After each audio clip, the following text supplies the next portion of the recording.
네, 지금부터 제6회 역대 연합사지휘관 포럼을 시작하도록 하겠습니다. 무대 위에는 오늘 포럼을 진행할 사회자와 패널이 모두 앉아 계신데요. 먼저 전재성 교수님, 샤프 사령관, 정승조 부사령관, 또 스카파로티 사령관, 임호영 부사령관, 에이브람스 사령관, 안병석 부사령관님께 큰 박수 부탁드리겠습니다. 자, 그럼 포럼에 앞서 크리스토퍼 라니브 미 8군 사령관님의 기조 연설을 듣도록 하겠습니다. 큰 박수로 환영해 주시면 감사하겠습니다.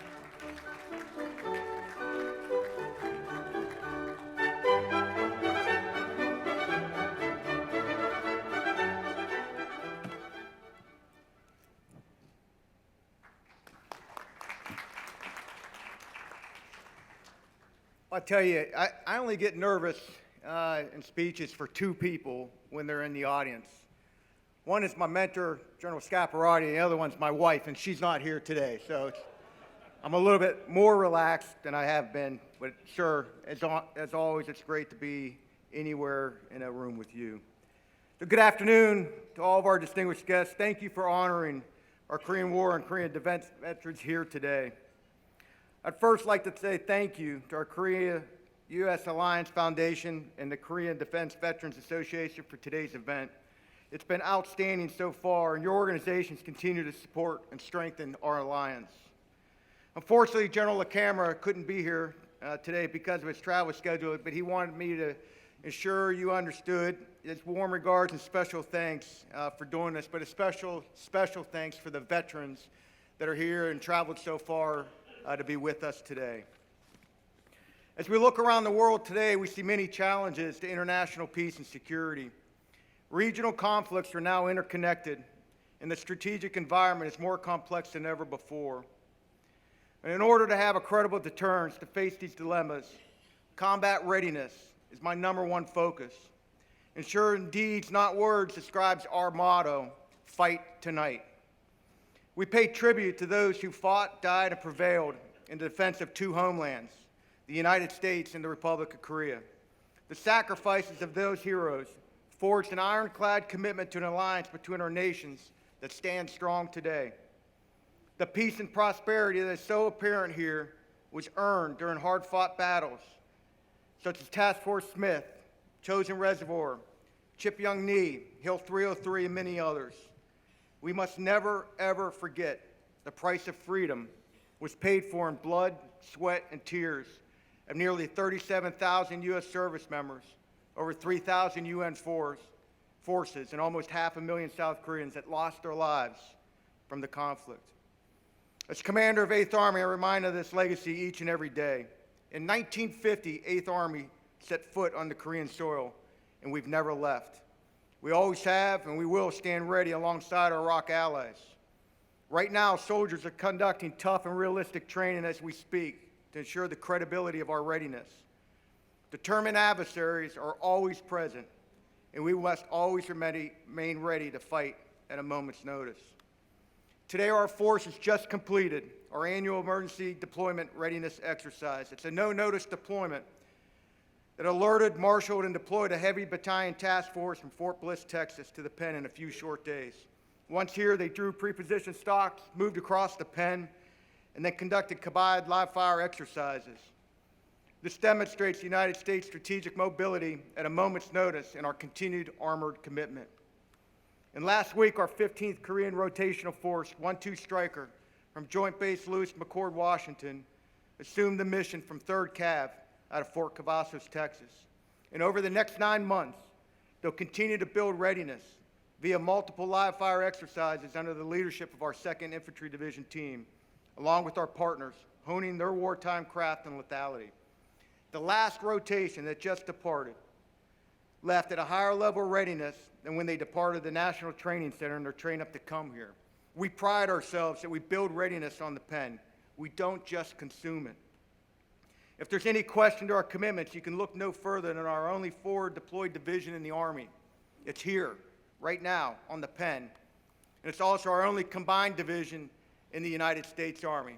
2ID works in a combined manner every single day, refining their warfighting skills and capabilities that they can stand at the forefront of deterrence.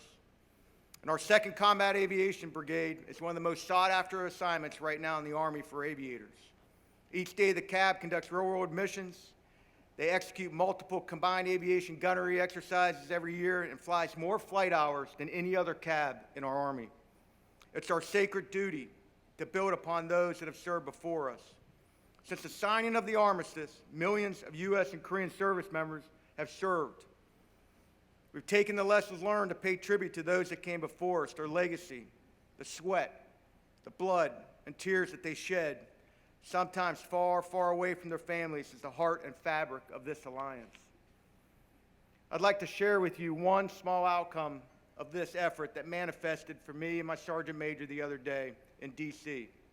Sergeant Major Bulmer sitting in the front here, and I had the incredible opportunity to lay a wreath at the Korean War Memorial in Washington alongside our allies. After the ceremony, standing on the National Mall, we had an honor of speaking to a Korean woman who came up to us to tell us a story about her father. Her father worked as a driver for a United States Army officer during the war. The two men had an incredible bond, and they remained close after the war. The U.S. Army officer asked her father to come to America, but he said he couldn't. He had to stay and help rebuild. But he ended up sending his daughter, where she raised a family in the United States. She served her adopted country as an elementary school teacher for 30-plus years. She was visiting her in D.C. with her brother, who stayed here in Korea, and told us how her family there overcame the economic devastation of war during their part to rebuild the country in a remarkable and prosperous nation we see today. She thanked us again and again and moved us both to tears. She thanked us for our American commitment to Korea, saying it made her children's lives possible. In fact, both of her children decided to serve in the United States military, one in the Air Force and one in the Army. They carried on the legacy set before them by their grandfather's service. There's few greater reminders of why we honor our courageous Korean War veterans, not only through remembrance, but by an active, enduring commitment to their legacy. In fact, we're all part of this story, each of us here. You keep that commitment between the ROC and the U.S. alive through our words and actions. Thus far, during my time in Korea, I've seen with my own eyes the commitment, the cohesion, and the dedication of our combined team. It's built upon the tremendous sacrifices made by the veterans, the ROC U.S. and UNC members that came before us. And much of that is due to the veterans who served before us and those that are here today who advocate and preserve their legacy. It's been an honor to be here and be among you today. And thank you for what you do to keep our alliance strong. God bless you all. Kachi kapsida, we go together. Fight tonight. 네, 크리스토퍼 라니브 미8군 사령관님의 기조연설 감사드립니다. 오늘 컨퍼런스를 통해 한미동맹 관련 많은 해안들이 나오길 기대해 보겠습니다. 자, 그럼 지금부터 마이크를 컨퍼런스를 이끌어 주실 전재성 서울대 교수님께 넘기도록 하겠습니다. Good afternoon, distinguished guests and esteemed panelists. It's my great honor to welcome all of you to this important conference hosted by Korea-U.S. Alliance Foundation. I'm Jae-sung Chun. I'm teaching at Seoul National University. Our gathering today reflects the enduring strength and relevance of the Korea-U.S. Alliance, which remains a cornerstone of peace and security on the Korean Peninsula and throughout the Indo-Pacific region. We have time until 5:30, and today's panel is divided into two parts, each exploring key aspects of our alliance. The first part is titled Honoring the Legacy of War Veterans Through the Service of Defense Veterans. It will focus on how the service of military leaders carries forward the legacy of the veterans who came before them, ensuring that their sacrifice is never forgotten and the alliance continues to evolve in response to new challenges. The second part will explore the future direction of the ROK-US alliance. As our security environment grows more complex, this session will examine how our alliance must adapt to address new emerging threats and seize new opportunities for cooperation in the years ahead. We are privileged to have an extraordinary group of panelists today, representing both the United States and Republic of Korea. Each has played a critical role in advancing the mission of the Combined Forces Command, the backbone of our bilateral defense cooperation. So in the interest of time, let me very briefly introduce our distinguished panelists first, and then we'll go to the first round of the questions. So I follow the seating arrangements. To my immediate left, we have General Walter L. Sharp, who is very famous. He served as commander of the CFC, USFK, and UNC from 2008 to 2011. So his tenure was marked by significant advancement in alliance coordination and readiness, contributing to a stronger, more resilient joint defense posture. To his left, we have General Jung Sung-jo, who served as the deputy commander of the Combined Forces Command from 2010 to 11, and later as the chairman of the Joint Chief of Staff of South Korea. To his left, we have General Curtis M. Scaparrotti, who served as the commander of the CFC from 2013 to 2016. Following his time in Korea, he became Supreme Allied Commander Europe of NATO. To his left, we have Vice Commander General Lim Ho-young, who was a deputy commander from 2016 to 17. His leadership is instrumental in the alliance and also in this foundation, as we all see today. To his left, we have General Robert D. Abrams, was also very famous, who led the CFC from 2018 to 2021. So his leadership was critical in ensuring readiness and deepening interoperability between our forces in two countries. To his left, we have General An Byung-seok, who is a deputy commander from 2022 to last year, 2023, October, I remember. So during his tenure, he also played a key role in strengthening the alliance. So let me go to the first round of the question. I gave them a brief questions beforehand, so I think I want to talk about the first round of the questions for about 4 or 5 minutes. We have some limited time, but let me start with General Sharp. We've talked about support for Korean War veterans and for defense veterans that have served since the Korean War. However, I believe it is crucial to honor and support U.S. military personnel currently serving in Korea for the defense of South Korea. So how do currently serving military and their families view service in Korea? How are the U.S. Department of Defense and the RK Ministry of Defense supporting currently serving and their families? Please. Well, thanks. And before I answer the question, I'd really like to thank and acknowledge the Korea-U.S. Alliance Foundation and Korea Defense Veterans Association for hosting this conference, this very important conference, for all they do to honor veterans, defense veterans, and war veterans, and those that are currently serving, and for inviting us old commanders back here to this conference. It's great to be back in Korea. So those serving in Korea today, those 28,500 soldiers, sailors, airmen, and Marines that are here in the Republic of Korea from the United States, my view, and I think the view of the great majority of those that are serving here and have served in the past, is this is the greatest assignment anywhere in the world. And I really mean that. So why do people believe it is a great assignment when they come over here? Many of them come here not knowing much about the Republic of Korea, but after they get here, they really realize this is something special. And what makes it special for those service members, and I'll get to the families in a minute, but to those service members is they come over here and they very quickly realize this is a real world mission they have over here. There's a real enemy up north, and we are doing realistic training over here to deter and to be prepared to, as the motto goes, to fight tonight. And you throw on top of that realistic training and preparedness the fact that you do it, as General Laniv just said, in a combined atmosphere. So combined, that means the Republic of Korea and the U.S. service members training, being prepared to fight side by side. And it truly, truly is combined. We really don't have anything like that anywhere else in the world from a U.S. military perspective.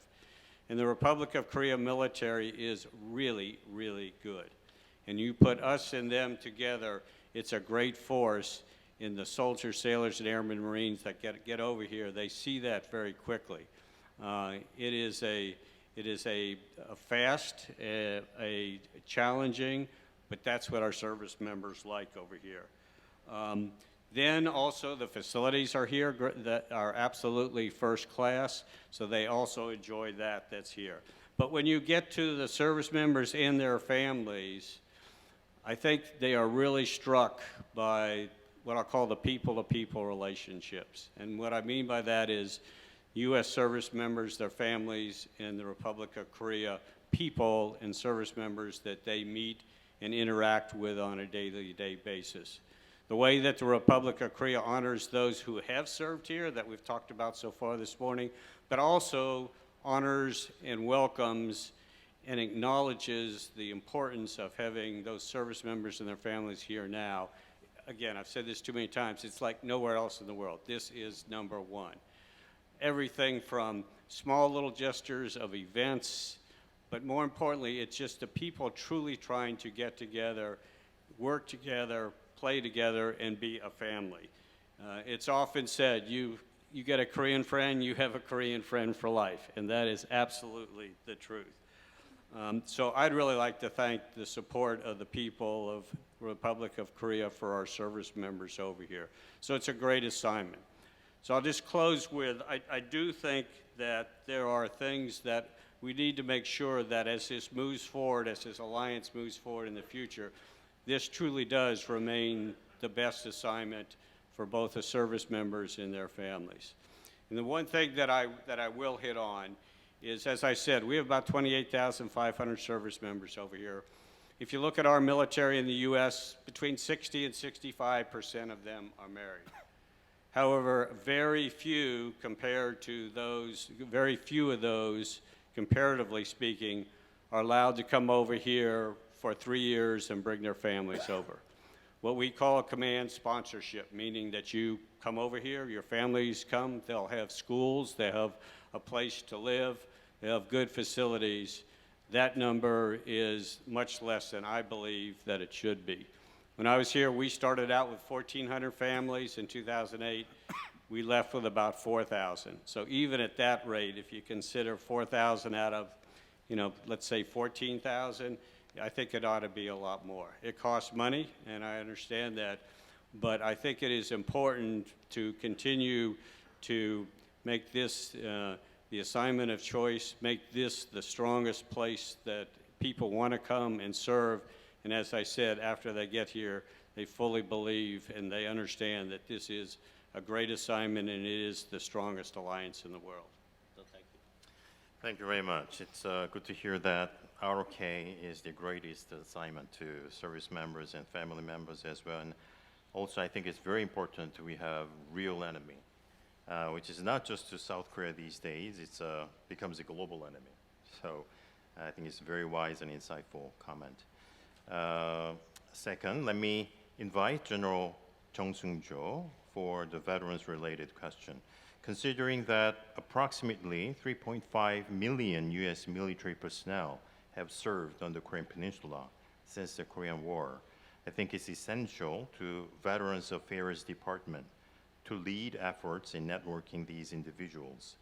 Additionally, although small in number, troops from Canada, Australia, the United Kingdom, New Zealand, and Thailand continue to serve as part of the United Nations Command established by the U.S. forces. I believe they should also receive attention and support. So what are your thoughts on this? 예, 감사합니다. 여러분 방금 우리 전재성 교수님께서 제가 이제 군에서 어떤 직책을 수행을 했는가 하는 것을 소개를 해주셨는데, 제가 사실 군을 마치고서는 지금 이 행사를 주관하고 있는 한미동맹재단의 일원으로서 그 같이 노력을 하고 좀 힘을 보태왔었습니다. 그래서 그런 관점에서 볼 때 여기 여러분들께서 지금 이렇게 이 자리에 참석해 주시고, 또 우리 대한민국의 안보 문제, 또 한미 동맹의 여러 과제들, 이런 것에 대해서 같이 관심을 가져 주시는 것에 대해서 대단히 감사하게 생각합니다.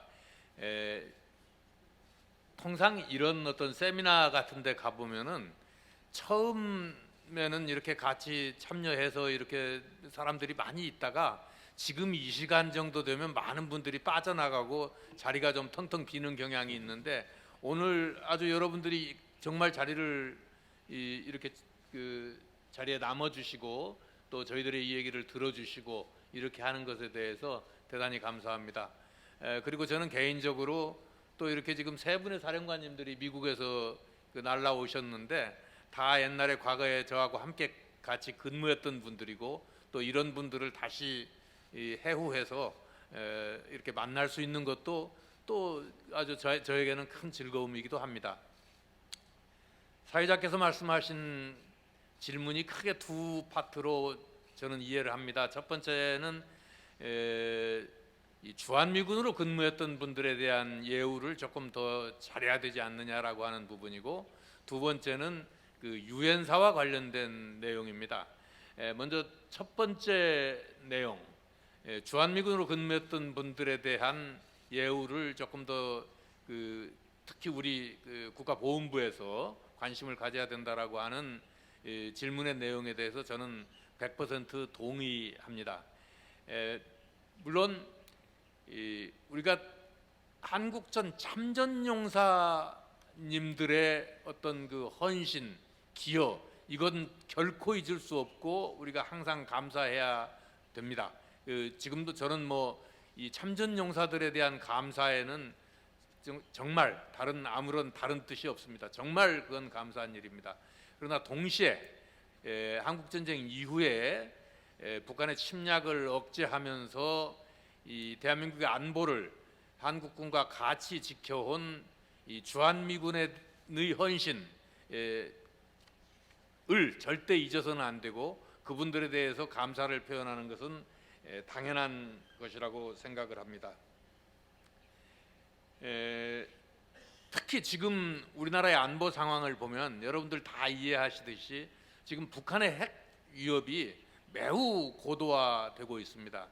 이런 북한의 핵 위협 하에서 북한의 침략을 억제하고 또 여러 가지 이러저러한 도발들을 억제하는 데 있어서 이 주한미군과 한국군의 협력, 동맹의 이 연합 노력, 이것은 대단히 중요한 것입니다.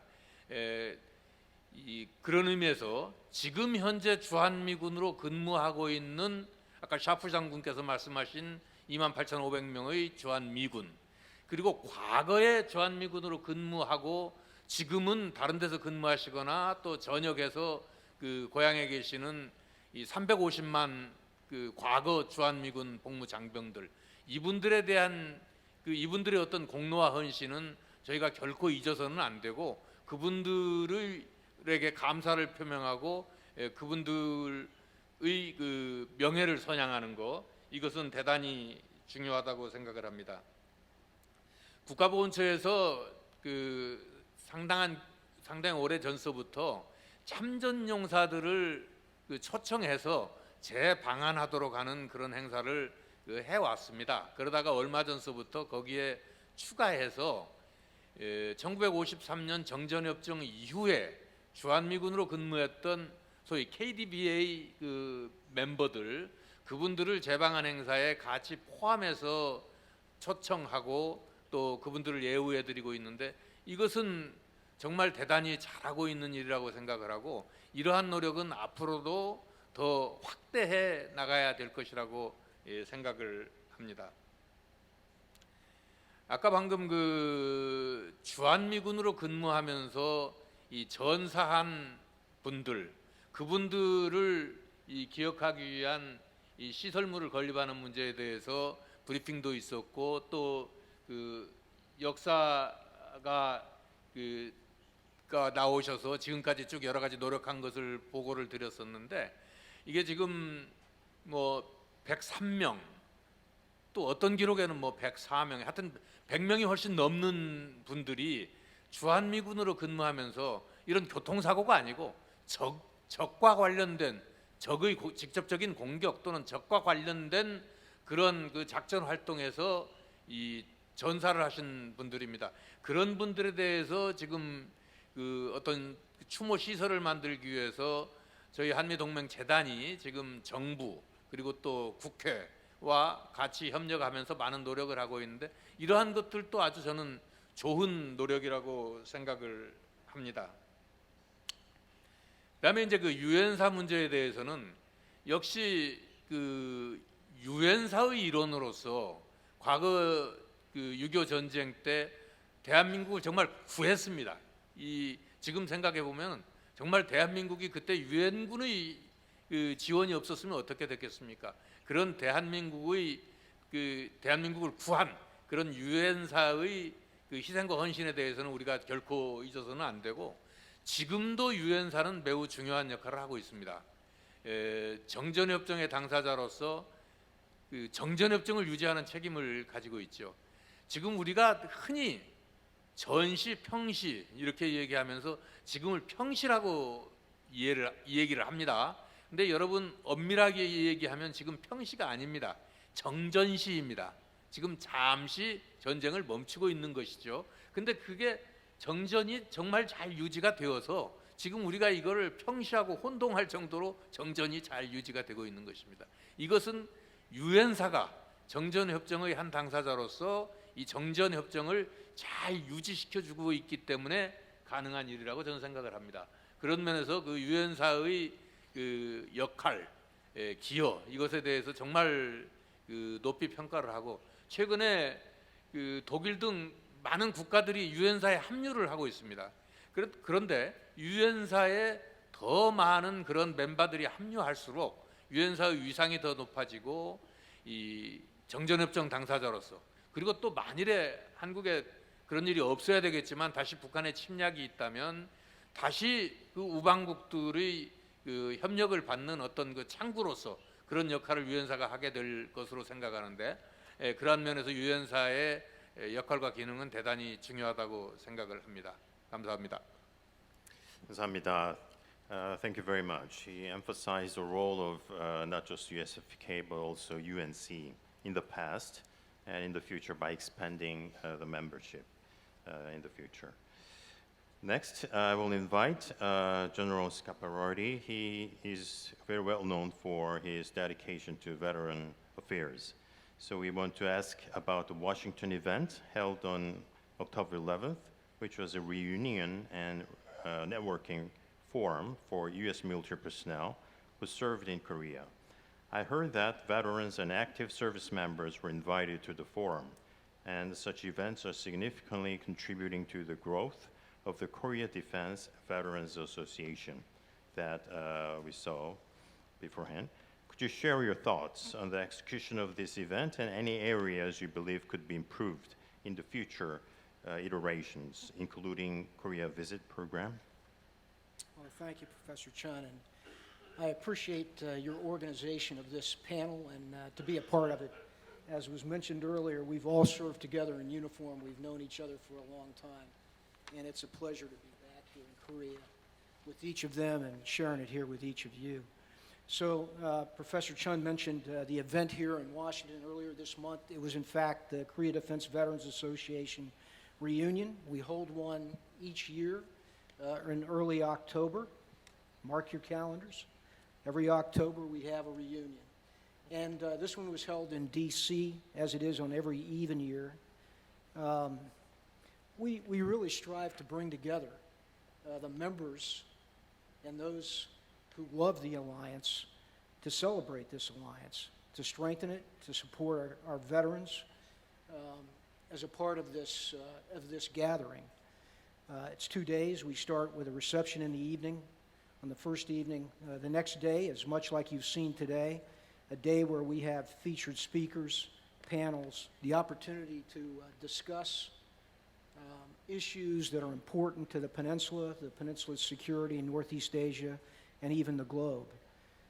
We discussed defense innovation topics, as well as just bring together people who love Korea, love the culture, and to share that among each other, to trade our experiences while we served in Korea as well.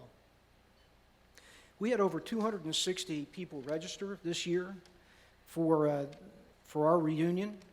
They came at different parts during that period, and then we had an honors banquet, like you'll see here tonight, to honor those KDVA veterans. You saw their pictures up here earlier on the screen, but you know, a veteran, a service member, and a civilian that we honored, as well as our scholarship honorees during that banquet. We had 180 people attend the banquet alone. We heard from 2 war veterans, Mr. John Sagan and Paul Manchak.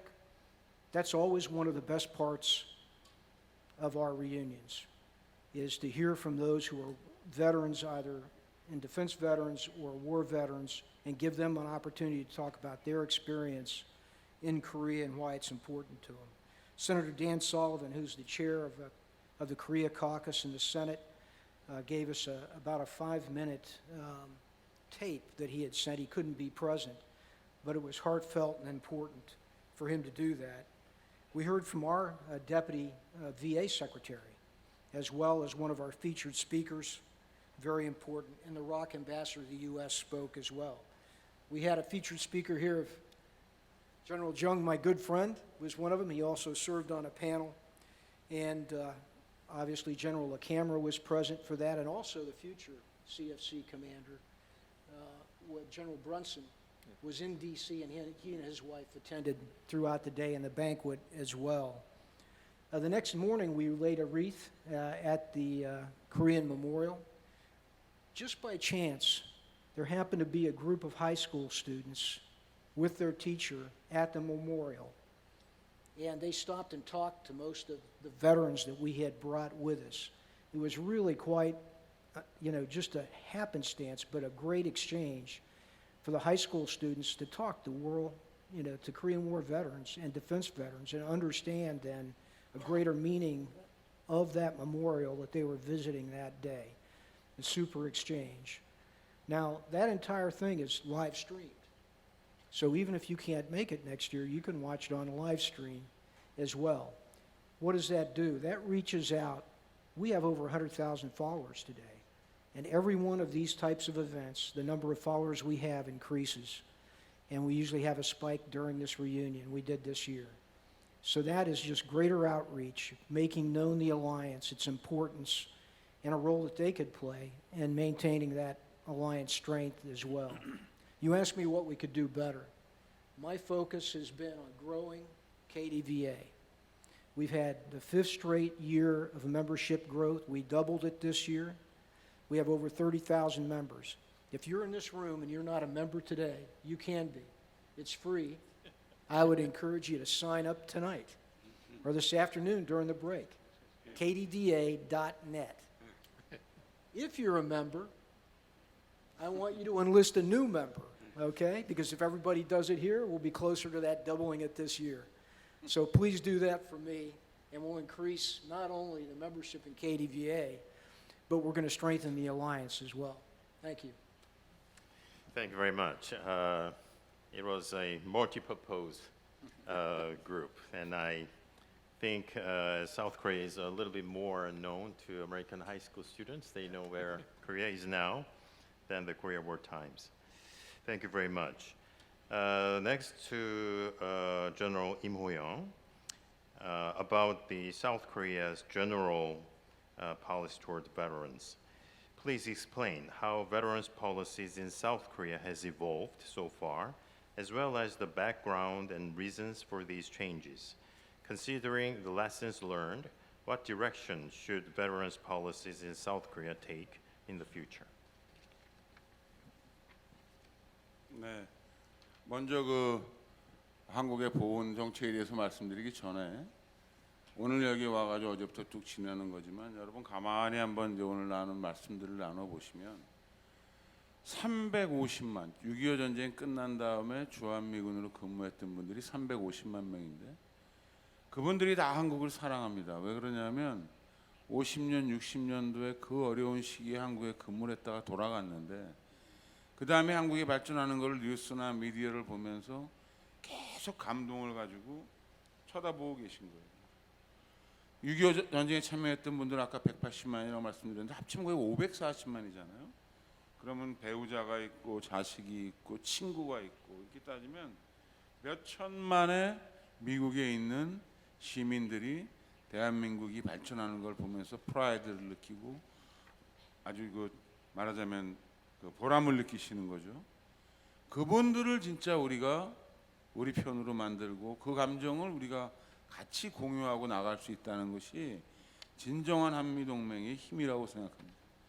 대한민국에 근무하는 있는 모든 국민들은 어떠한 정치적 성향을 가지고 있든지 한미동맹에 대해서는 80% 이상이 지지를 합니다. 또 하나 더 중요한 것은 이제 미국에 있는 그러한 주류 사회에서도 우리와 똑같은 한미동맹을 지지하는 그러한 분들이 그만큼 많아야 된다는 것이고 그 씨앗을 뿌려놓은 것이죠. 그래서 저희 한미동맹 재단이나 사실 코드반은 그러한 것을 위해서 노력을 하고 있습니다. 그런데 아까 샤프 사령관님도 말씀하셨고 어저께 밤에 우리 에브람 사령관님 말씀하셨는데 동맹의 그러한 것들은 개념적인 건데 그럼 사람의 마음을 움직이는 동맹은 무엇이냐?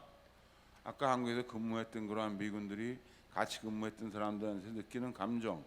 어저께 우리 에브람 사령관님 people to people, 사람과 사람과의 감정.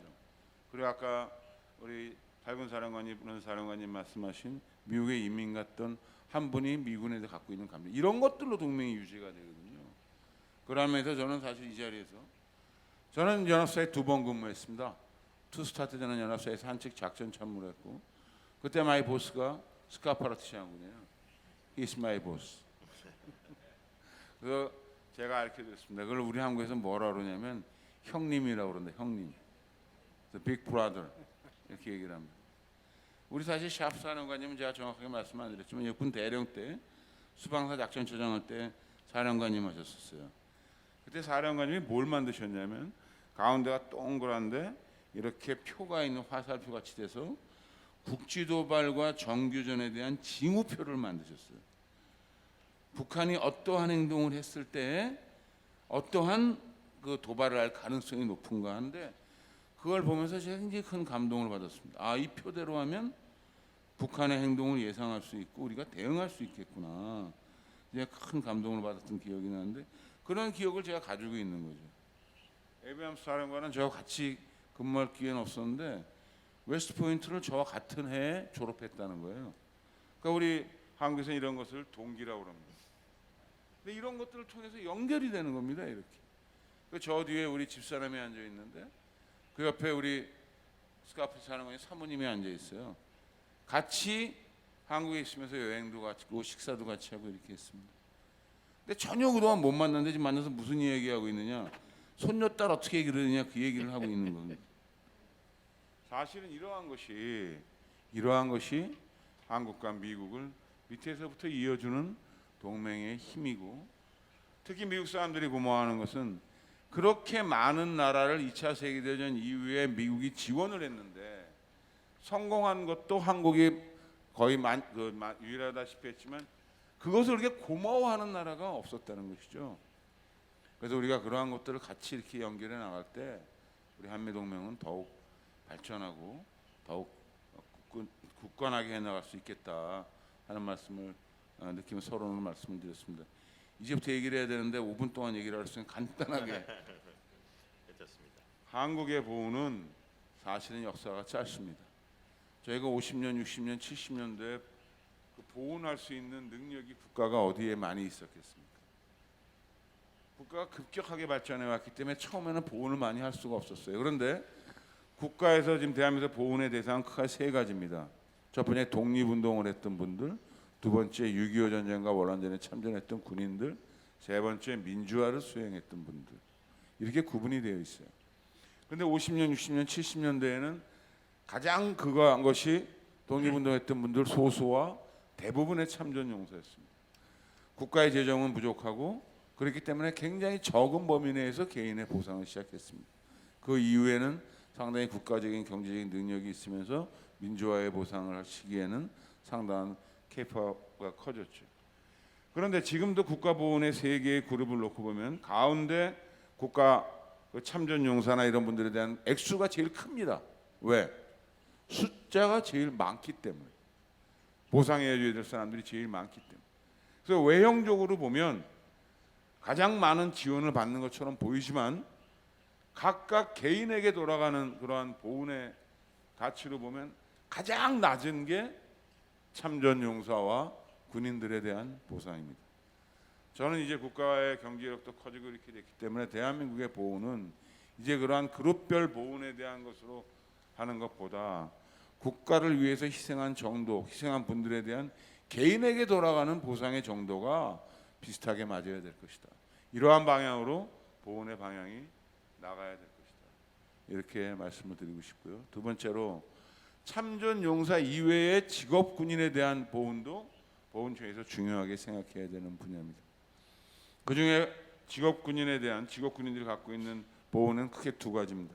연금과 그다음에 군대 생활 끝난 다음에 재취업인데 연금에 대한 것은 지금 여러분들 다 아시는 것처럼 점점 줄어들고 있고 군인에 대한 연금에 대해서도 상당히 많은 그러한 컴플레인이 나오고 있는 거예요.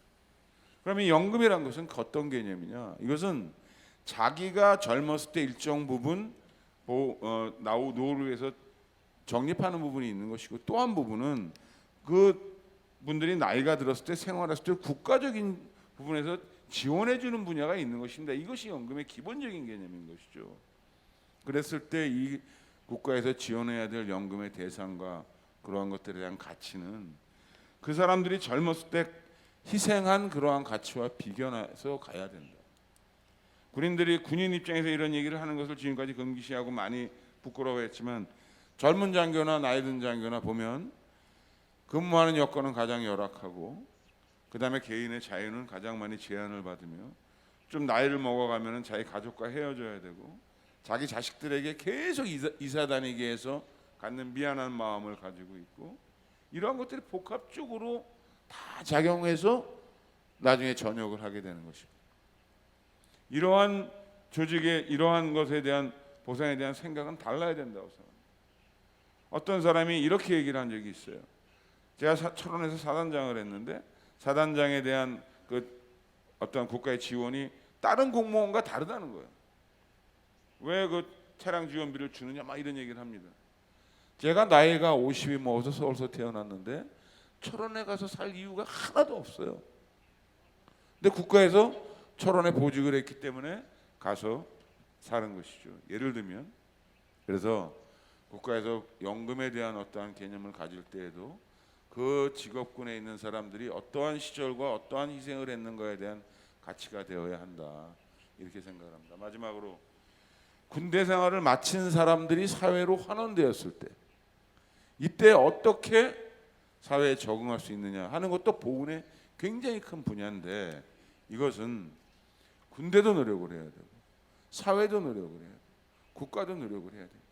그리고 그런 직업 군인들이 군대에서 어떠한 가치를 가지고 어떠한 능력을 배양했는가 하는 것을 정확히 알려줘야 된다. 그것이 바탕이 되어야 어떠한 구제적이나 보상적 차원에서의 직업 선택이 아니라 그 사람들의 능력을 120% 발휘할 수 있는 그러한 사회적인 분위기가 되어야 될 것이고 그러한 것을 위해서 앞으로 보훈도 발전돼 나가야 할 것이다. 이렇게 생각합니다. 이상입니다. 맞습니다. Thank you very much for a very detailed, critical evaluation of our veterans policy with vivid description of the current situation. Next, let me invite General Abrams. Please explain how the veterans policies for Korean War veterans have contributed to strengthening the our KUS alliance and promoting international peace up to the present day. As war veterans became less active, how do you see defense veterans continuing the legacy of war veterans' dedication? What do you believe are the roles and missions of defense veterans? Okay. Thank you. Can you hear me okay? Usually I'm blowing everybody out of the room. Good afternoon. I want to thank KDVA and KUSAF for hosting this. And it's great to be back in Korea. For the three former commanders, it's not just us that's here. All three of us, our spouses are here as well. And, you know, when you're retired, well, I mean, even when you're on active duty, everyone knows who the boss is in the house. And in retirement, the boss has a lot of choices on what she may or may not want to do. And the fact that all three of them jumped on the opportunity to come join us for this trip this week to Korea is indicative of how deep and special the relationship is between U.S. Forces Korea service members and their families with Korea. It's not hyperbole what General Sharp and General Scaparrotti were talking about. It really is a very special place to serve. Now, to your first question about policy with regards to Korea war veterans and veterans and how it contributes. Let me just start by saying we, the United States, were not very good examples on how to establish good policy when it comes to Korea war veterans. When I was growing up, Korea was referred to as the Forgotten War. That has since changed. But that is the environment that our veterans came home to. And, you know, our troops that were sent here back in 1950, right, as the saying goes, the story goes, right, they were sent to fight in a land they had never heard of and fight for a people that they had never met. But they did so. They saluted and they moved out. And our Korea War veterans, and I'm like the other two commanders, I've had the opportunity when I was the commander here on revisit programs to meet and listen to the stories of Korea War veterans. They know better than anyone because of the unpopularity of the decision to fight in Korea back in America, that freedom is not free. And that sacrifices, their buddy sacrifices, their family sacrifices can never be in vain. And so I think the policy really didn't exist, but the support for the alliance was really at the grassroots level. They were the ones who were the strongest advocates for the ROK-US alliance. And that's a credit to their service over the 3 years of the war, and then, of course, all the veterans afterwards. Now, I'm happy to report that we have, as an American government, we've come a long way. I'll give you a couple of examples. For instance, last year, the U.S. Congress passed legislation called the Korean America Valor Act, which allows Korean veterans,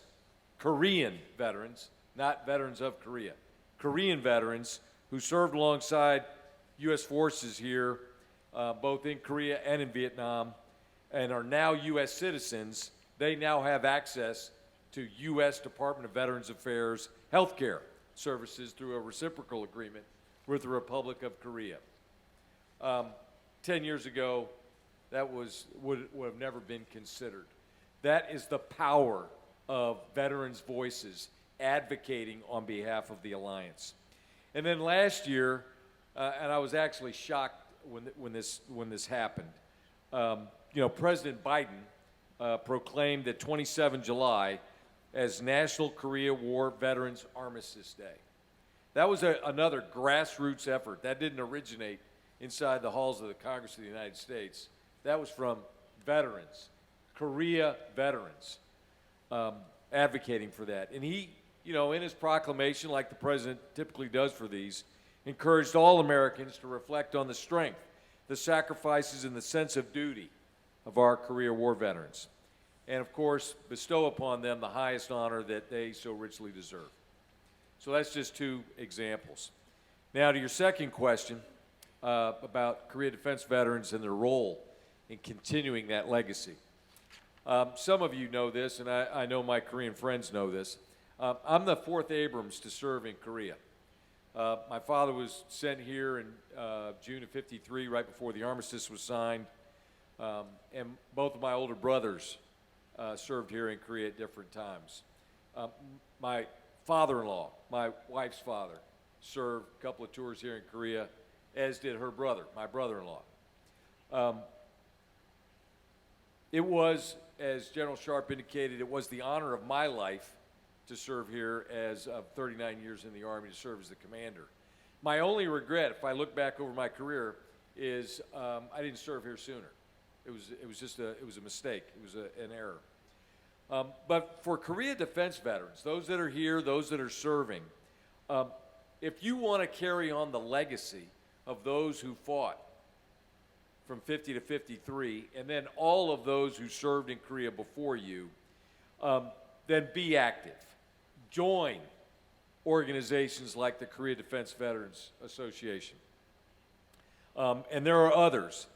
But help continue to educate our American citizens about Korea, the importance of Korea, and the importance of the Korea-U.S. alliance. My wife and I settled in western Missouri in the country. And we're not near any Army installation or any military installation. And our neighbors, we love them, we live in a small town, but as they get to know us, they ask, well, where did you last serve? And my wife and I'll say, well, our last duty assignment was in Korea. And 100% of them will say to us, we still have troops in Korea? That's our job as veterans. We have to carry that message back to our citizenry to explain to them why it is so important.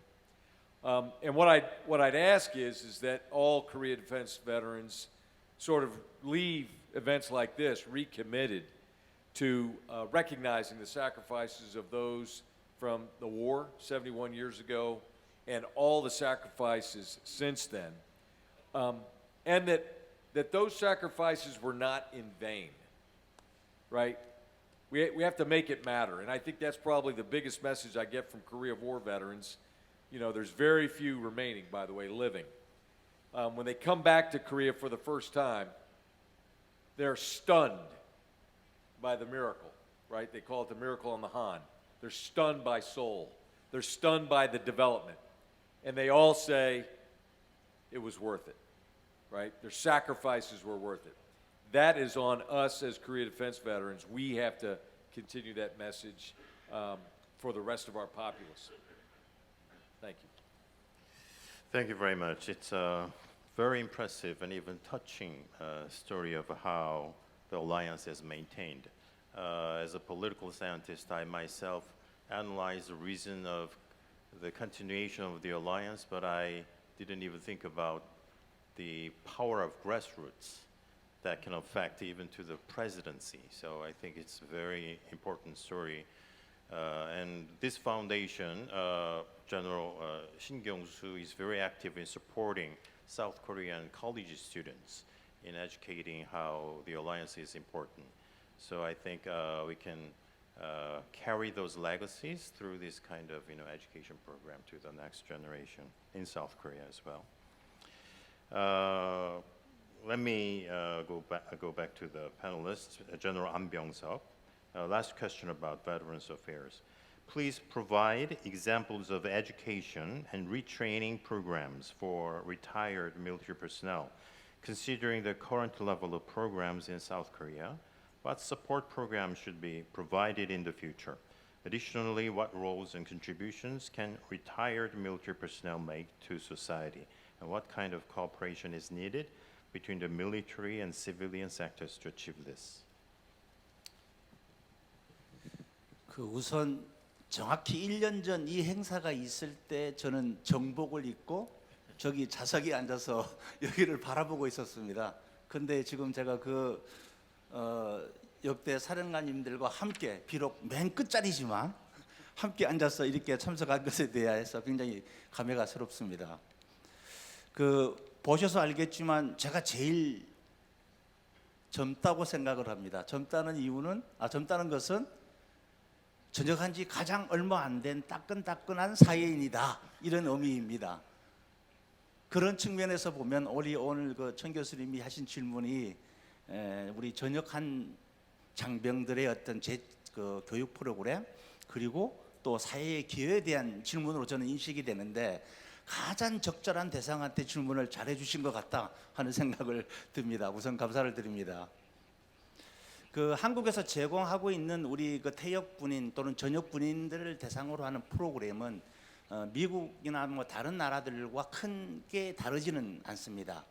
그러니까 군인들이 사회에 원활히 전환할 수 있도록 하는 데 필요한 뭐 직업 훈련, 자격증 그 취득 지원, 또 재취업 지원 뭐 이러한 것들을 하고 있기 때문입니다.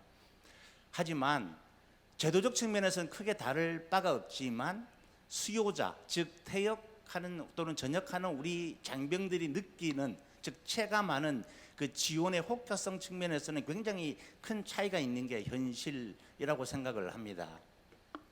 그것은 군 복무했던 경력이나 또 군에서 체득했던 그러한 기술들이 사회에서 제대로 인정받지 못하거나 또는 제대로 활용될 수 없는 그런 구조적인 문제 때문에 저는 기인한다고 생각을 합니다.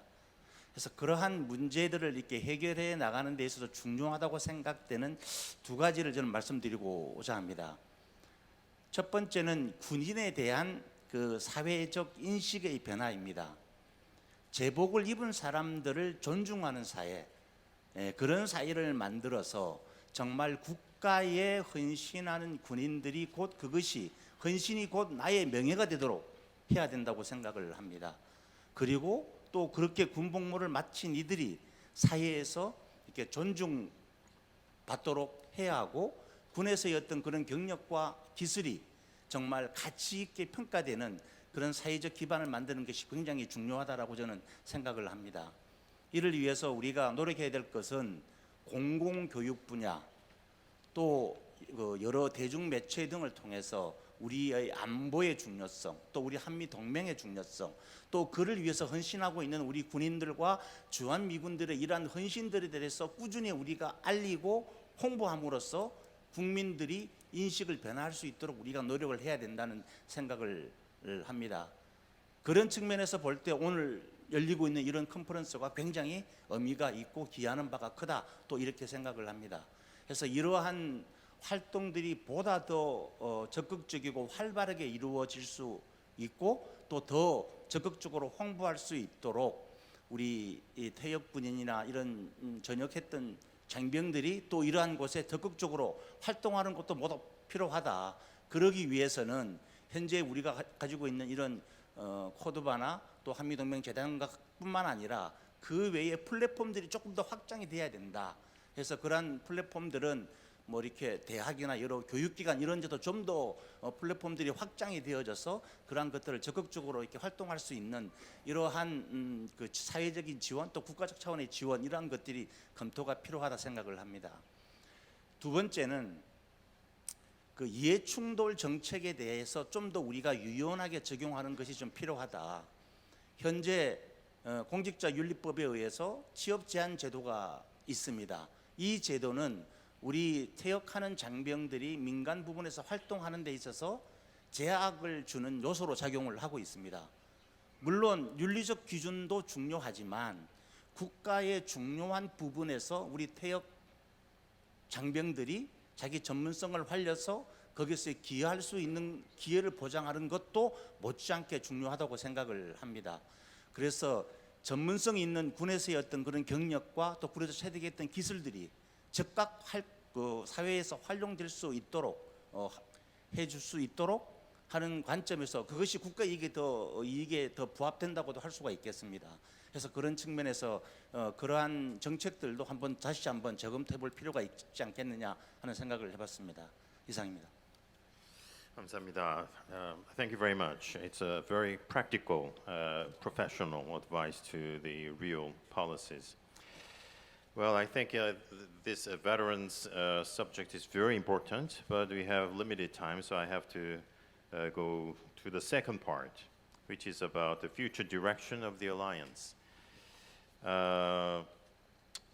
Today's newspaper, I read that North Koreans in Ukraine, which is very strange phrase, but now it's happening. So we have North Korea, which is nuclear, very poor, denying the identity of Koreans as one nation, and also are prepared to use nuclear weapons against South Korea, which is very manifest in their constitution. So I think we have mounting threats from North Korea, which is not regional anymore, but global. So in South Korea, there is a growing debate about how to cope with this new kind of situations. So I think we can hear wisdoms and advices from the commanders and vice commanders. But also we have regional threats, the rise of China, and we don't know what will happen in East Asia. So there are many flashpoints, which is basically in Northeast Asia, Taiwan Strait, the Korean Peninsula and Eastern China Sea, and also South China Sea issue is closely related. So we have a lot of defense challenges. So how to cope with these challenges is a big question. So we will deal with one by one. And here are the recommendations from the wise men here. First, going back to General Sharp, North Korea's nuclear capabilities are advancing rapidly. It is expected to enshrine in its constitution the denial of possibility of reunification with South Korea and a hostile two-state doctrine. In this context, skepticism about North Korea's denuclearization is growing in South Korea and in the United States as well. What policy directions should the ROK-US alliance pursue to deter North Korea militarily and promote reunification and denuclearization in the future? How should the Korean commander and the US deputy commander interact within this future command structure, and what areas need improvement to facilitate this interaction? Well, thanks. Lots there in that question. Let me start off by saying that I think really the only way to get to a denuclearized North Korea is either the regime has to change its ways, not likely, or the regime has to change. And it's only, I think, ultimately through reunification that we are able to end this nuclear threat. So how do you get to that point? What are some suggestions to move forward to that point? Well, I think that it really is going to require two types of pressure. External pressure coming from the outside, and I'll talk a little bit about that, but also internal pressure from within North Korea, and I'll talk a little bit about that as to how I think that can move forward. So first off, external pressure. Obviously, we as a military have to have the strongest forces. We have to have the capability to not only to defend, but the capability to strike very quickly and very hard into North Korea that hopefully will deter North Korea from ever even thinking about launching any sort of attack, including nuclear. We must do it, and we are doing it, in a combined fashion, ROK US together with United Nations Command working together. Sanctions must continue, must be enforced. We must have the training and the operational plans prepared for all different types of scenarios, which we're really working on hard. I think increasingly it's important that United Nations Command continue to grow. It's grown a heck of a lot since I left here in capabilities and in real planning and preparation for any sort of conflict. And just the fact that I think we have, 18 nations now, or whatever the number of nations is in United Nations Command. They are still here on the peninsula, still working together to deter North Korea and be prepared to fight, sends a very strong signal to North Korea. And then lastly, on the external pressure is, I think working together trilaterally with the Republic of Korea, the United States, and Japan to be able to strengthen intelligence sharing, planning together, training together to deter and be prepared for North Korea is absolutely essential. If something happens in this region of the world, it's not going to be just North Korea versus South Korea and the United States on the peninsula. It will be regional, and in lots of respects, it will be global. And the professor kind of talked about this a little bit in the introduction. We've had discussion in the past. You've heard about great power competition.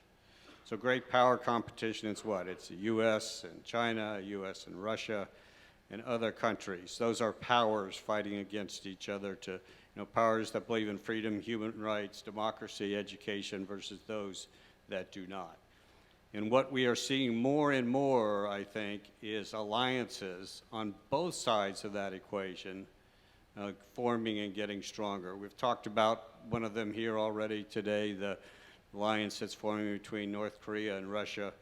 But that alliance is also in many ways with China and even with Iran when they're trying to really look at how do you destabilize the global order. So I say that in the future it's not the great powers competition. It is really the competition of great alliances, and that's what we got to be prepared to fight.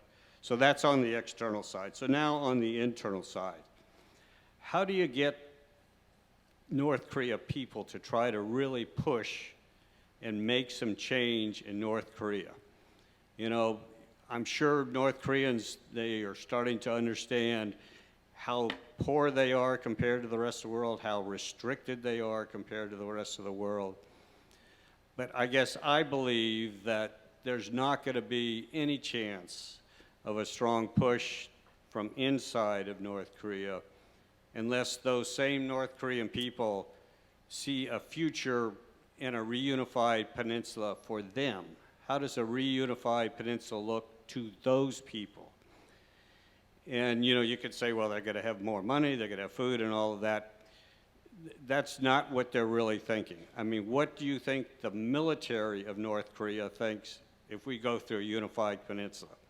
They're thinking, we're going to be out of a job. We're going to be out on the street. No question about it. What is the regime, the leadership, below Kim Jong-un, what are they thinking if there is a reunified and a changed North Korea?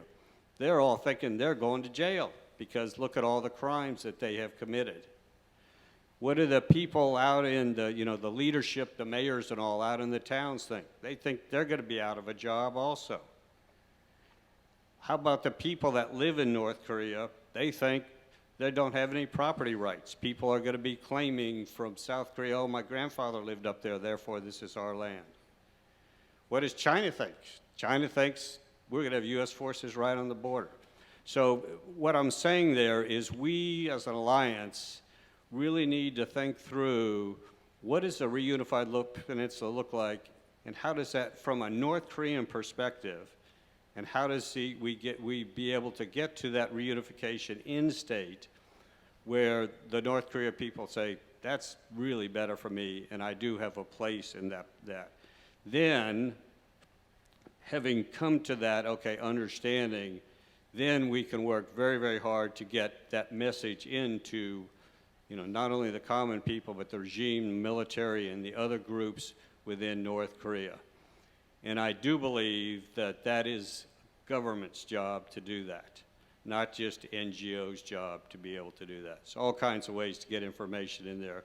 But the key is, what is the message that we're getting in there, and how does it work to be able to get to the end state we want, which is strong internal pressure for North Korea to actually change. The second part of the question is what's the command structure and how does, what's important in that? And I'll be very brief on this part of it. I think the key from a ROK-US alliance perspective, command structure of the future, there's only one word that describes it, and that's combined.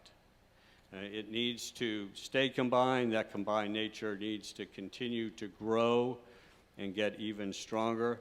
Even if we go through OPCON transition, it needs to stay a combined command at all levels, working not just working side by side, but truly being integrated together as General Leneve talked about earlier, combined divisions, combined staffs all the way through. That is the structure that we have to have as we move into the future. So, you know, there's no doubt in my mind this is the strongest alliance in the world. There's no doubt in my mind that if North Korea did provocations, the response would be very quick, very forceful. If North Korea decided to attack or to shoot anything down here, we would be able to eliminate them. But we hope that we never have to be able to get to that point. And I think the way to do that is to continue to be strong, to continue to put external pressure from all the countries who believe in democracy, human rights, and freedoms and all of that, but also start to make sure that we can try to get the internal pressure within North Korea to try to force some changes in there. So I do believe it is possible. It's not easy. I don't want to minimize how difficult what I just recommended is, but I think that's really the only way to get to a denuclearized North Korea, and more importantly, a secure and stable and freedom-loving and peace-loving peninsula here in Northeast Asia. Thank you.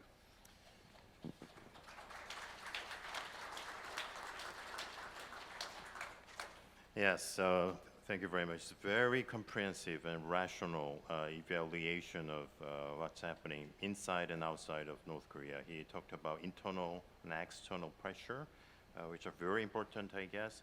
And what's very insightful for me is about reunification instinct of North Korean people, as you said. So how can we reinforce their desire for reunification at the people's level?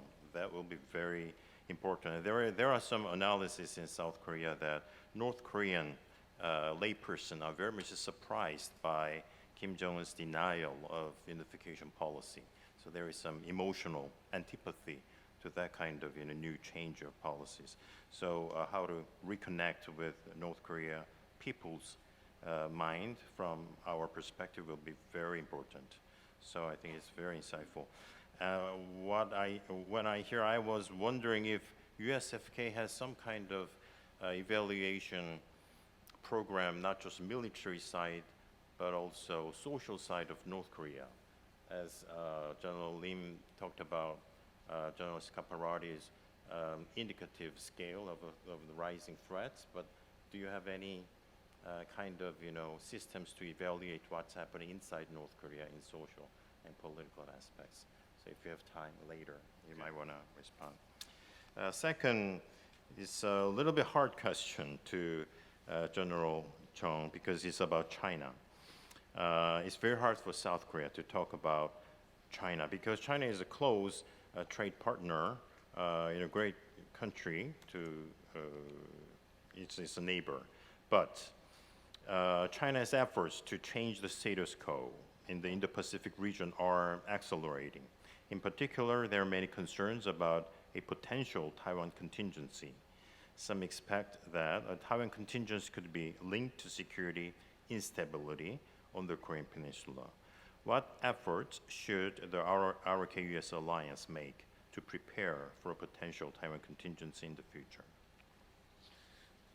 예, 감사합니다. 좀 쉬운 질문을 해달라고 부탁을 드렸는데 뭐 어려운 질문을 해주시는군요. 사실 우리 대한민국은 과거에 특히 안보 문제는 북한의 위협에만 관심을 가져왔던 측면이 있습니다. 북한 위협에 어떻게 대응할 것인가 이것에 이제 집중을 했었죠. 과거에도 중동이나 뭐 다른 곳에서 어떤 전쟁도 나고 분쟁도 생기고 뭐 그렇게 했습니다만은 그게 사실은 강 건너 불 남의 일로 치부한 그러한 측면이 있습니다. 그런데 이제 최근에 한국이 많이 발전하게 됐고, 그리고 또 특히 지금 정부 들어와서 우리가 이제 글로벌 중추 국가를 지향을 하게 되면서 이게 더 이상 이제 남의 문제가 아닙니다. 이 한국이 이제 그 얼마나 많은 나라들과 무역도 하고 어떤 상호작용을 이렇게 맺으면서 살고 있습니까? 이제 그런 걸 고려해 보면은 한국도 이제는 이 소위 지역 이슈 또는 글로벌 이슈들에 대해서 더 많은 관심을 가져야 될 때가 왔는 그런 책임 있는 국가가 되어야 되는 그러한 상황이라고 생각을 합니다. 여러분들 지금 우크라이나에서 전쟁이 일어나고 있는데 전쟁을 하고 있는데 이게 만일에 한 4, 50년 전의 일이라면 우리가 우크라이나를 지원했겠습니까? 저는 안 했을 거라고 생각을 합니다. 그러나 이제 우크라이나에서 전쟁이 더 이상 남의 일이 아니에요. 이게 얼마나 많은 영향을 저희한테도 주고 있습니까?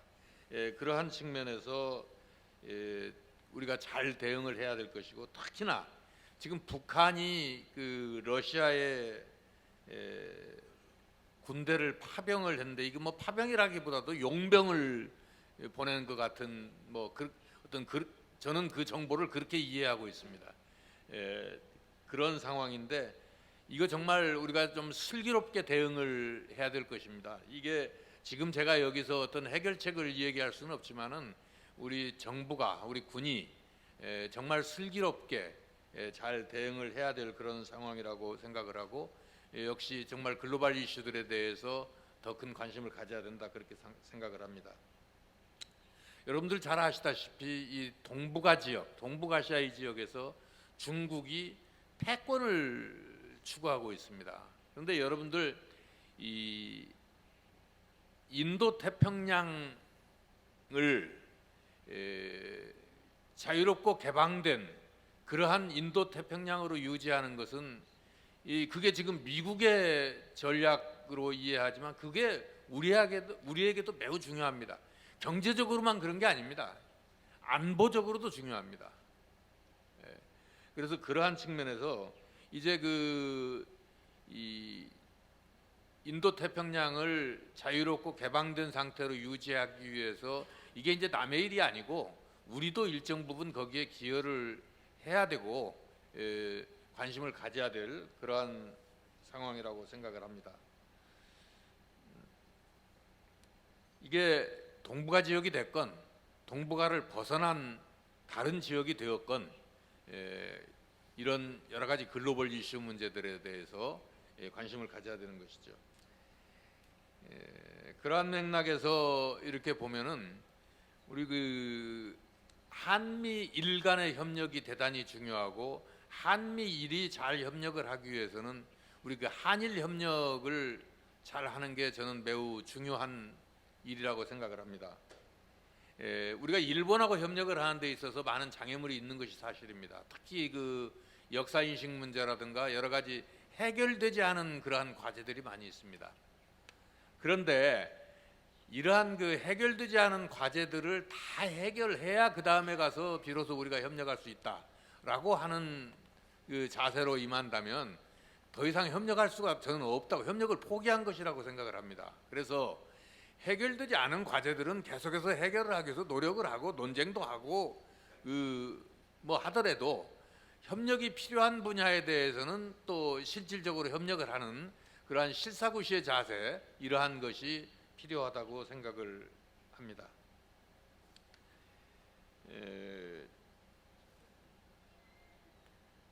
타이완 문제도 마찬가지입니다. 타이완 문제도 이게 지금까지 말씀드린 그러한 맥락에서 볼 때 타이완 해협이 지금 우리에게 역시 매우 중요합니다. 그게 이 강 건너 불이 아닙니다.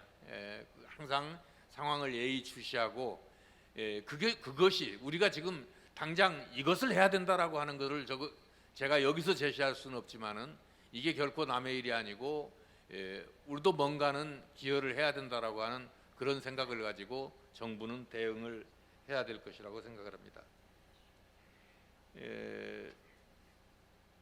한미 동맹이라고 하는 측면에서 보면은 지금 샵 장군께서 아까 이제 비핵화에 대한 여러 가지 말씀을 하셨습니다만은 우리는 지금 비핵화라기보다도 이게 어떻게 북한 핵을 억제할 것인가 하는 것이 사실 더 관심을 갖고 이제 중요한 문제인데 저는 개인적으로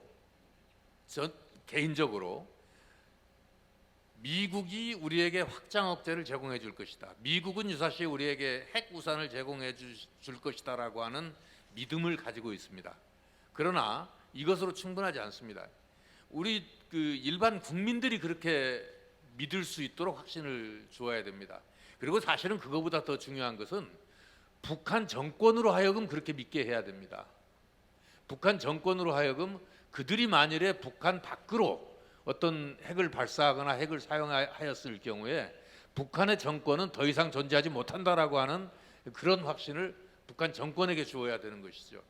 그러한 면에서는 우리가 역시 한미 동맹을 잘 유지하는 것, 그것이 이 북한 문제뿐만이 아니고 이런 글로벌 이슈를 해결해 나가는데도 매우 중요하다고 생각을 합니다. 한국도 감당해야 될 몫이 있습니다. 우리가 뭐 핵이 없기 때문에 우리는 뭘 할 수 없다 그런 것보다는 우리가 핵을 가지고 있지 않더라도 재래식 전력을 충분히 특히 정밀하게 적을 타격할 수 있는 그러한 능력을 가짐으로써 그러한 것들이 이러한 글로벌 이슈, 지역 이슈들을 대응해 나가는데 큰 도움이 될 것이라고 생각을 합니다. 감사합니다.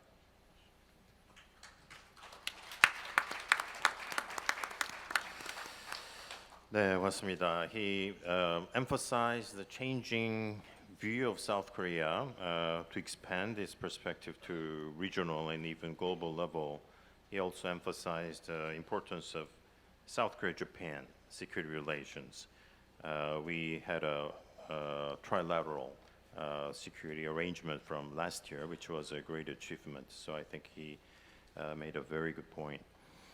Next to General Scaparrotti. So I'm really curious about your view about North Korea's involvement in Europe right now, because you served in Europe as well. So the current international situation is marked by numerous conflicts. Intense wars are ongoing outside East Asia, such as Russia-Ukraine war, Israel-Hamas conflict. North Korea is deepening its strategic alignment with Russia, further exacerbating the war in Europe. In this global security environment, what direction should the RK-US alliance take in the future? Also, I would like to inquire about the impact of current Israel-Ukraine conflicts on future combined forces commands. Well, thank you.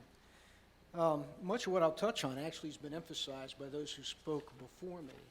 But, first of all, you noted the complexity of the security environment, not only here in Northeast Asia, but globally.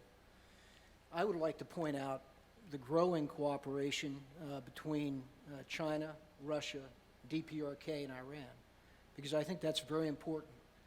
They're not alliances yet, but they're certainly taking steps to become more cooperative, more interoperable, and actually work together to have impact globally against the United States, Korea, and others of like mind. That's a very important and strategic step that's been taken here in the last 2 years.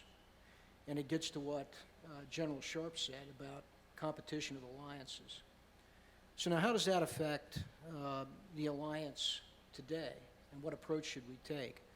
Well, I think the good news is that the alliance is taking the right steps, in my view. We've heard the alliance called a global alliance now. That word has come about in the time of President Yoon's administration. And as our presidents met in Washington a year ago, that was even better described in the sense that it was an alliance now that is global, that understood that it can have influence beyond the peninsula, and more importantly, that it's an alliance that's just not military any longer. It incorporates the other elements of power. Our governments are working together diplomatically, economically, in the information realm, We're working together to improve both of our defense industrial bases to support the alliance and strengthen it. And we're working together to ensure that we have a supply chain that can be secure for both countries. In fact, you heard a number of those things mentioned by the Vice Minister in his comments today as his priorities. So that's an approach the alliance taking that's really, really important today. And it's beginning to form then a stronger alliance with others. We've noted the UN command already. The commanders here today and ROC and US have had a role to play in what has been the evolving strength of the UN command. What we have today is considerably different than what I had as the commander at the time. And we had started then a program to strengthen the UN command. It's come a long way. Those nations, 18, etc., are nations that have been here throughout. They have a love for Korea. They understand the culture. They understand Northeast Asia, and they're ready to take part in this. That's another potential alliance for both deterrence now, but also if conflict would come.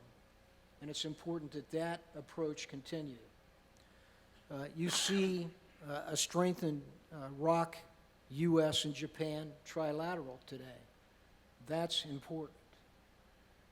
And it's those like-minded countries together that are a very severe deterrent to Russia, Russia and PRK, Russia and China and Iran. Together, we can respond to these threats. We can't do it alone. So that's very, very important to continue as a trend. Now, what does this mean for CFC? Well, I think the first thing for CFC, if you look at the current warfare, we've always anticipated a high-intensity conflict on the peninsula. That's not new.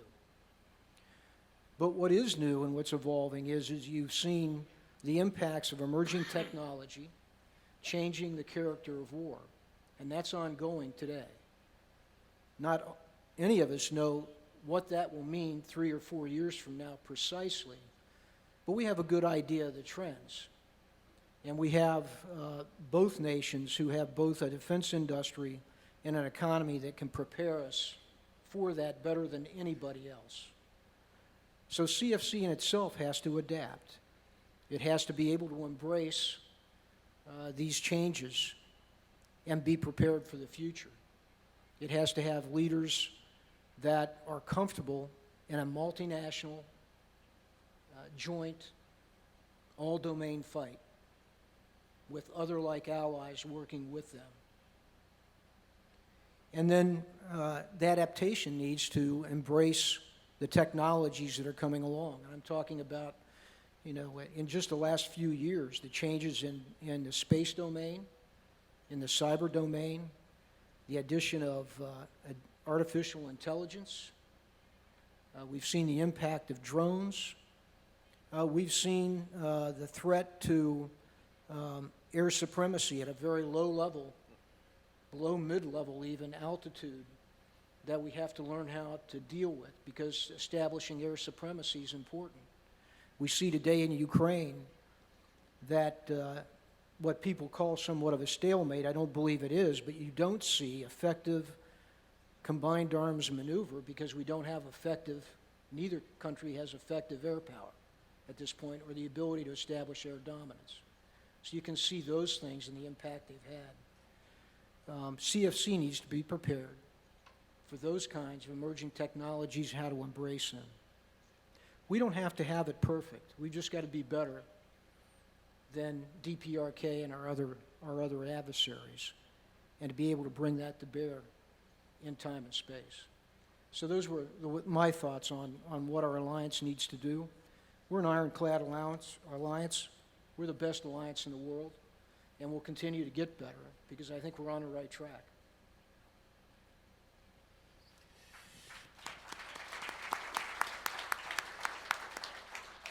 Thank you very much. Very important points, especially the reassuring comments about the importance of alliance is very important, I guess.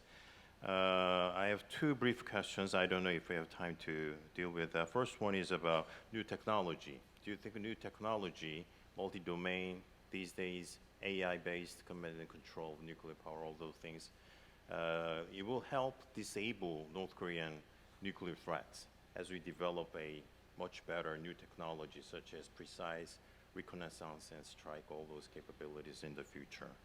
The second one is we will welcome new American president next week. So do you think is there, despite of these reassuring comments, are there some atmosphere in American public to underappreciate the importance of alliance, generally, not just about our KUS alliance? Okay, let me go to General Lim. Chairman Chung briefly touched on the issue of extended deterrence, so I want to dive deep a little bit more into this extended deterrence. North Korea's nuclear weapons are becoming more advanced, and it has formalized the possibility of nuclear attack on South Korea. In this situation, RKUS extended deterrence is a critical asset for deterring North Korea. The RKUS Nuclear Consultative Group has also announced guidelines for strengthening extended deterrence in June, I remember. Nevertheless, there is uncertainty about future policy due to domestic political anxiety. What policies can the RKUS alliance pursue to enhance extended deterrence and ensure security guarantees for South Korea? 네. 사실 이 핵과 관련되는 문제는 저를 오랫동안 괴롭혔던 문제입니다. 왜 그러냐면 제가 그 전략본부장을 했거든요. 2016년에 북한이 4차 핵실험을 했습니다. 1월에. 그래가지고 이제 그 합참 전략본부장으로 있는데 그때 이제 막 상황이 생기니까 통상 미국의 확장 억제를 가지고 우리가 뭐 예의주시하겠다 이런 얘기를 많이 했었거든요. 근데 당시에 대통령이신 박근혜 대통령께서 야 이거 너무 똑같지 않냐, 벌써 4번째 핵실험을 했는데 한국군도 뭔가 정말 이거에 대한 대비를 해야 되지 않냐는 오더가 있어. 저기 우리 이순진 합참의장님 계시는데 그때 그 한미부 장관님도 계시고 할 때 오더를 받았어요. 그래서 굉장히 고민해가지고 2010년 4월에 이제 뭐 다 오픈됐기 때문에 대량 응징 보복 계획이라는 개념을 만들어서 한국형 3축이라는 개념을 가지고 대통령께 보고를 드렸습니다. 대량 응징 보복 계획은 비록 우리는 핵이 없지만 만약에 우리가 핵의 공격을 받는다면 김정은과 북한을 포함한 정권을 우리의 힘으로 완전히 무력화시키고 종말을 구하게 한다. 즉 쉽게 하면 평양을 드러낸다 하는 그러한 계획이었습니다. 근데 그것을 기초로 해가지고 사실 지금 현무 4, 현무 5가 이렇게 나오기 시작했는데요. 그래서 보고를 드렸어요. 그랬더니 대통령이 흡족해 하셨어요. 근데 이제 와가지고 말씀을 하시는데 대통령이 흡족해 하셨는데 이거를 언제 발표할 것이냐. 다음번 핵실험을 하면 이걸 발표한다. 근데 대통령님 오더가 그 국방부에서 넥타이 메고 양복 입은 사람이 이걸 발표하지 말고 좀 센 군인이 나와서 고위 간부가 이걸 발표했으면 좋겠다 이러는 거예요. 그러니 사람들이 전부 저를 쳐다보는 거예요 이렇게.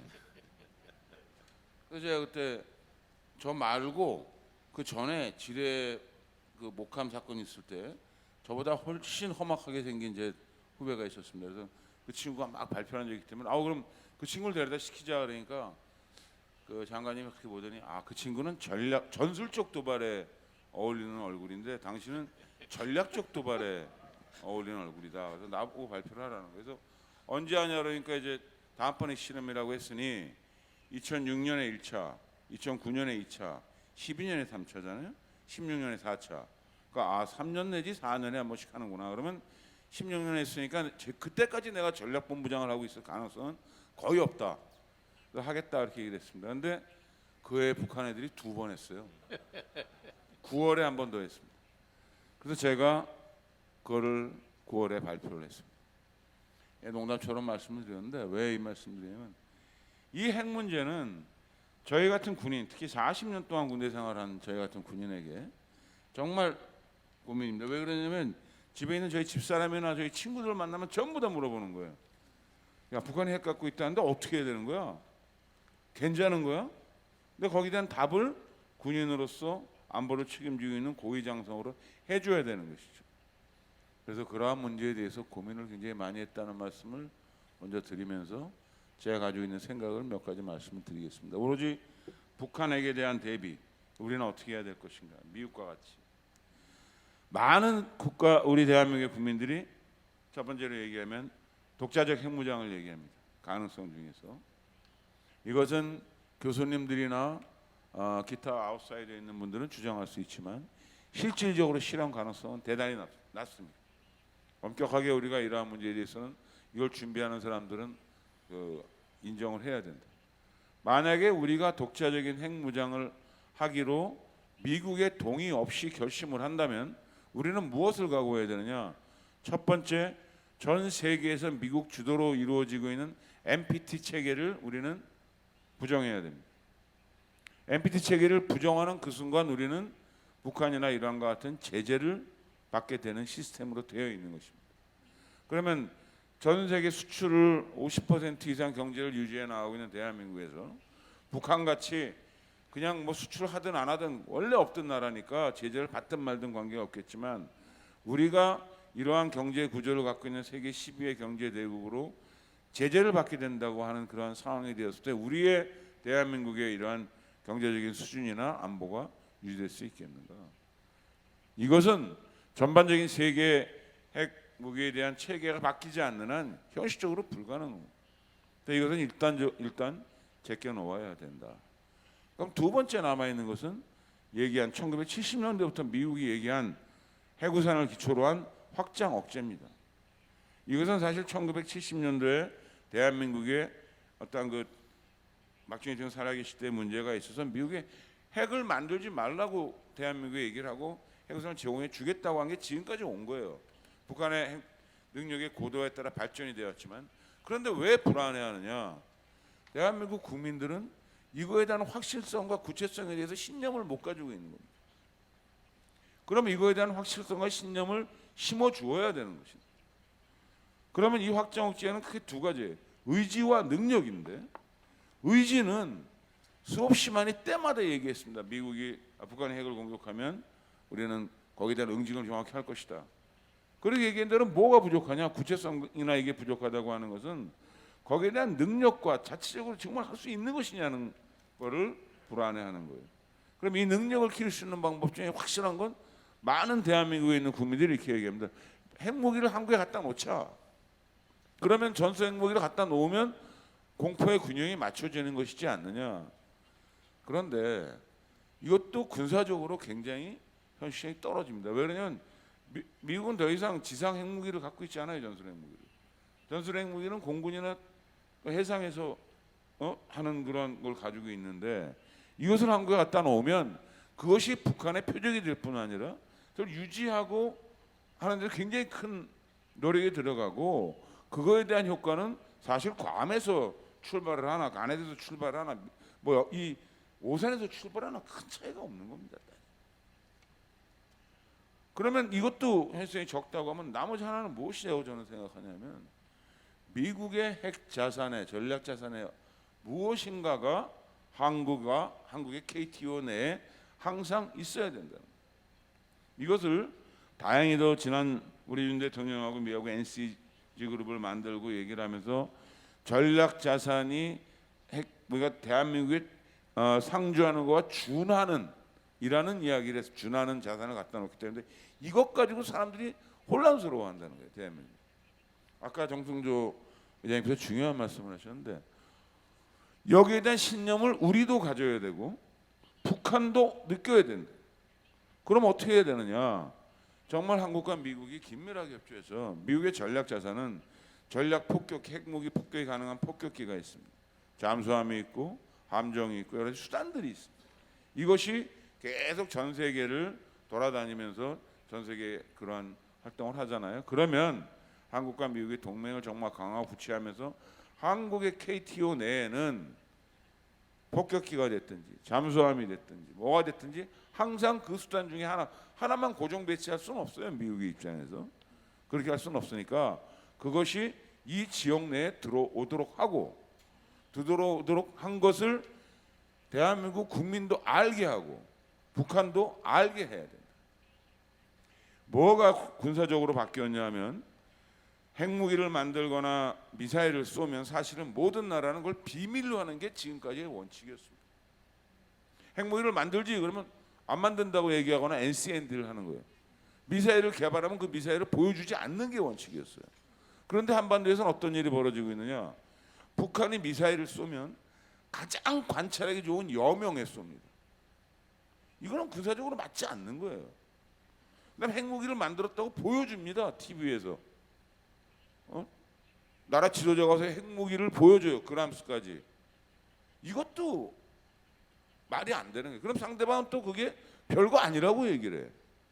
이거는 아주 역전이 된 거예요. 근데 왜 이렇게 하느냐? 지금의 시기에서는 단순한 전술적이고 군사적인 그러한 부분에서 감추는 것보다 공개함으로써 상대방을 위협을 주는 게 더 크게 작용한다는 거죠. 그러면 우리도 이제 바꿔서 미국의 전략 자산이 계속 대한민국이 어디가 들어와 있고 뭐가 있다는 것을 알려주는, 공개하는. 그럼 우리 국민도 거기에 대해서 확실하게 안심을 하게 될 것이고 북한도 거기에 대한 위협을 크게 가질 수 있을 것이다. 추가하여 이것은 미국이 추구하고 있는 인도 태평양 전략에도 굉장히 큰 도움이 될 것이다. 미국과 중국은 군사적으로 상당한 대립을 하고 있는데 한반도 내 중국 코앞에 미국 자산이 들어오는 건 굉장히 위험한 일입니다.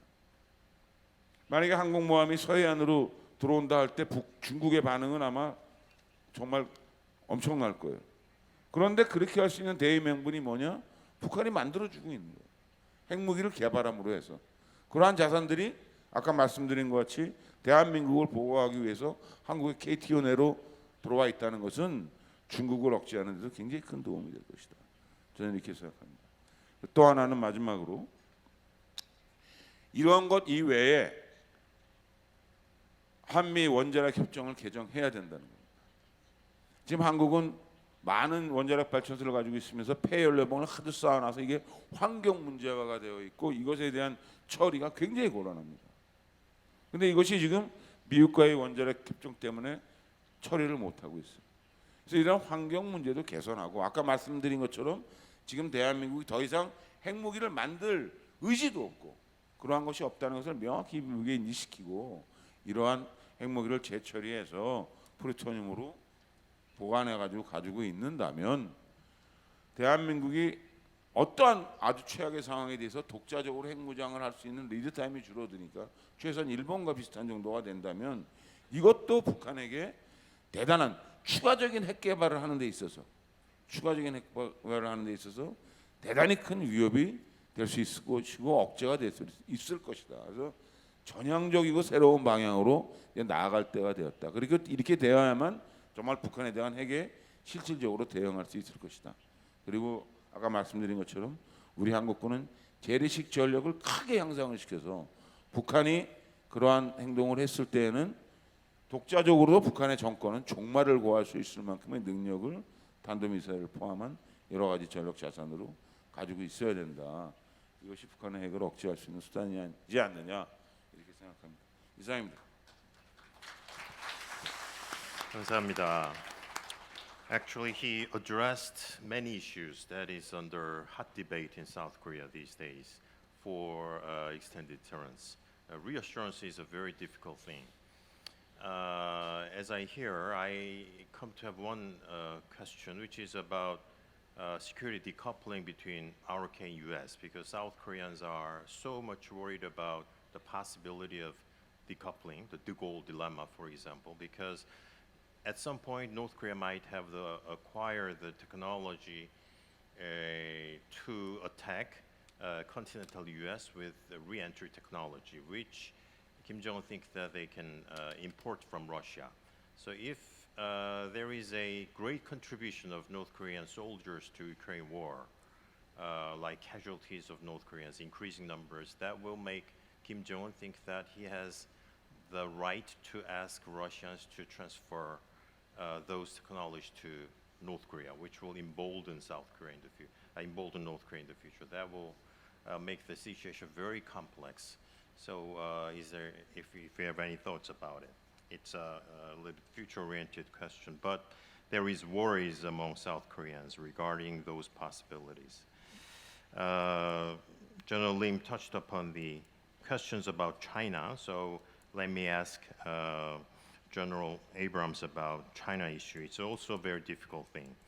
In the Indo-Pacific, the strategic competition between US and China is intensifying, and China's efforts to change the status quo through coercion in areas such as Taiwan and South China Sea. These days, especially, coercing the Philippines in the second Thomas Shoal in those areas are increasing. China's attempts to change the status quo in the Pacific conflict zones are directly linked to the security of the Korean Peninsula. What role should the RK-US alliance play in the Indo-Pacific region, and what principles should it pursue? Yep, great couple of questions there. So let me start and make it really clear from the beginning. It is my view that the military force, the military alliance, should remain focused like a laser beam on ensuring that the combined force, the ROK-US combined force, is ready to fight on little or no notice. Now is not the time to relax. Now is not the time to reduce readiness levels or change focus from the North Korean threat. Now is not that time. It's also my view, with all of the aforementioned, North Korean actions, what's going on with China, etc., the chance for a mistake or a misunderstanding or a miscalculation is actually increasing.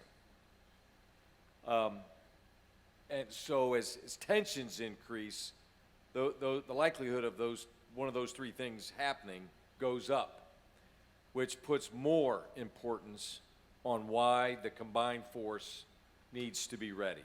And I know, and I have great confidence that the combined force today, the leadership of today, understands that. But we can't get distracted by other things. We have to stay focused on the biggest threat. You asked me about this strategic competition. So, and I've talked about this before. So if you've heard this, I apologize. If you haven't, I'm going to list off some things because it's my assessment that a lot of people just aren't paying attention. They're sort of numb to what's going on. You don't have to look any further than the Korean Peninsula to see signs of this strategic competition that you're referring to. And it's also my view that China is the principal driver of instability across all of the Indo-Pacific region as they attempt to rewrite the international rules-based order that's been in effect since 1945 into something else. So let me give you a couple of examples that, just to refresh your memories. China increased violations of the Korea Air Defense Identification Zone by 300% between 2019 and 2022 with both combat and reconnaissance aircraft. Right, so the Korea Air Defense Identification Zone used by the Republic of Korea to manage air traffic in and around the peninsula. They haven't violated their air sovereignty, but have certainly violated their KDIS. 300% increase. We've seen significant increase in Chinese fishing vessels all in and around the contentious Northwest Islands. And for the first time in many years, several Chinese vessels were actually detained by the Korean Coast Guard in 2021 for wrongly fishing in Korean waters. And in the last 4 years, China and Russia have conducted combined combat air operations multiple times, circumnavigating the Korean Peninsula, staying out of sovereign airspace, but right on the edge of it. And 2 months ago, Russia and China conducted for the first time ever a long-range combined air patrol into the North America Air Defense Identification Zone near Alaska. as most of you probably are aware, there's also been a significant increase of Chinese aircraft and combat naval forces operating in vicinity of Japanese and Taiwan sovereign waters. And that's been going on for 5 years. It's reached an all-time high just in the last 6 months. Clearly, China's coercive actions indicate that they are certainly willing to consider taking Taiwan by force sometime in the future. I'm not saying they will. I'm just saying their actions demonstrate that they have intent of potentially doing it in the future. China has continued their maritime aggression and provocations in the South China Sea, and in particular in the Philippines Economic Exclusion Zone. And they are in direct violation of United Nations Law of the Sea Convention rulings. And then for this audience, we all lived it. For 6 years, China punished and issued many veiled threats to the Republic of Korea because they approved the deployment of the U.S. Theater High Altitude Air Defense System, the THAAD system, deployment in 2017, despite numerous explanations of the defensive nature of THAAD and its radar. What should be most upsetting to the Koreans that are in the room is that deploying THAAD, that was not a U.S. decision. That was a Republic of Korea government sovereign decision, just like any other force that comes into the Korea land. That's a sovereign decision by the Korean government to approve or disapprove. And it was all done to enhance the defensive posture against an increased threat from North Korea. Yet Korea is criticized and punished economically to the tune of $16 billion a year in lost revenue because China was upset about a sovereign decision to enhance the defensive posture. So if you're looking for a clear example of a country that's challenging and undermining Korean sovereignty, you don't need to look any further, in my view, than your big neighbor to the northwest. China had Korea in an economic chokehold, and they can do it again. That's what should bother you. They can do it again at their will. And of course, everybody knows that China indirectly and directly supports the violation of numerous UN Security Council resolutions and sanctions against North Korea. I think it may have been, I'm not sure who said it, mentioned that China's got an idea, a goal of being a regional hegemon. I don't see them limiting it to the region. But my bigger point is that anyone who thinks that Korea is somehow immune to Chinese subterfuge or their misbehavior or their designs, they need to pay much closer attention to what's been happening here in Northeast Asia for the last 5 years. I was encouraged by recent Korean polling here that where the Korean people now recognize this destabilizing and detrimental behavior by the People's Republic of China, and they have given China now the most negative rating, even lower than North Korea. So I think that's pretty encouraging. Look, I agree with my two predecessors, the U.S. commanders here. I think that the Republic of Korea-U.S. alliance is the gold standard for alliances worldwide. And there is no, I echo General Sharp's point, we don't have an alliance with another nation bilaterally that even comes close to what we have with the Republic of Korea. And it has stood strong in the face of North Korean threats for 71 years. The first you asked me about principles. What principle? The first principle, I think, is this idea of ironclad. I don't really like that term because it's overused. So let's use other words. It's unbreakable. It has survived 71 years, changes in administration in both countries, It's survived and met every challenge from North Korea and everyone else. And it has thrived. It's unbreakable. It's earthquake proof. It's COVID proof, for crying out loud. We were able to maintain a strong combined defense posture when I was here at the beginning of the pandemic because of the strength of the alliance. Secondly, I firmly believe that there is no challenge that the alliance can face, even unforeseen challenges, right? A black swan event. I don't think there's anything that this alliance can't face and be victorious. However, I remind all the current serving members of the alliance on both sides, there's been a lot of blood, sweat, and tears and challenges over the years. But we can't take this alliance for granted. I used to talk about this a lot when I was here. You have to work at it every day. And we can't just point to our two capitals and tell them to work on that alliance. For the military alliance, it happens every day in those combined spaces that General Sharp was referring to and that we all lived in. You have to work at that every day. Because if you don't and you take it for granted, we could find ourselves in trouble sometime in the future. And the last principle, I'd say, the importance of this alliance is not just to Korea and the Korean people and the United States people. This alliance is a beacon of what it should be to all the other nations in the Indo-Pacific. You asked me about how does it impact on the Indo-Pacific.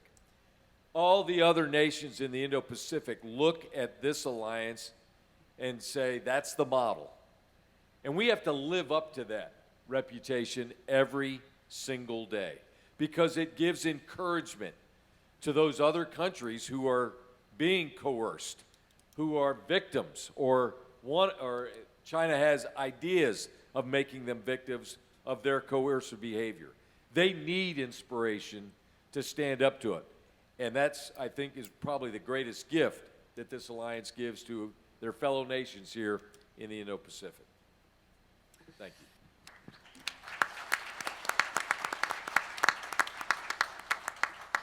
Thank you very much. I think, if there is government officials of South Korea, they will start to think about using the phrase unbreakable beacon.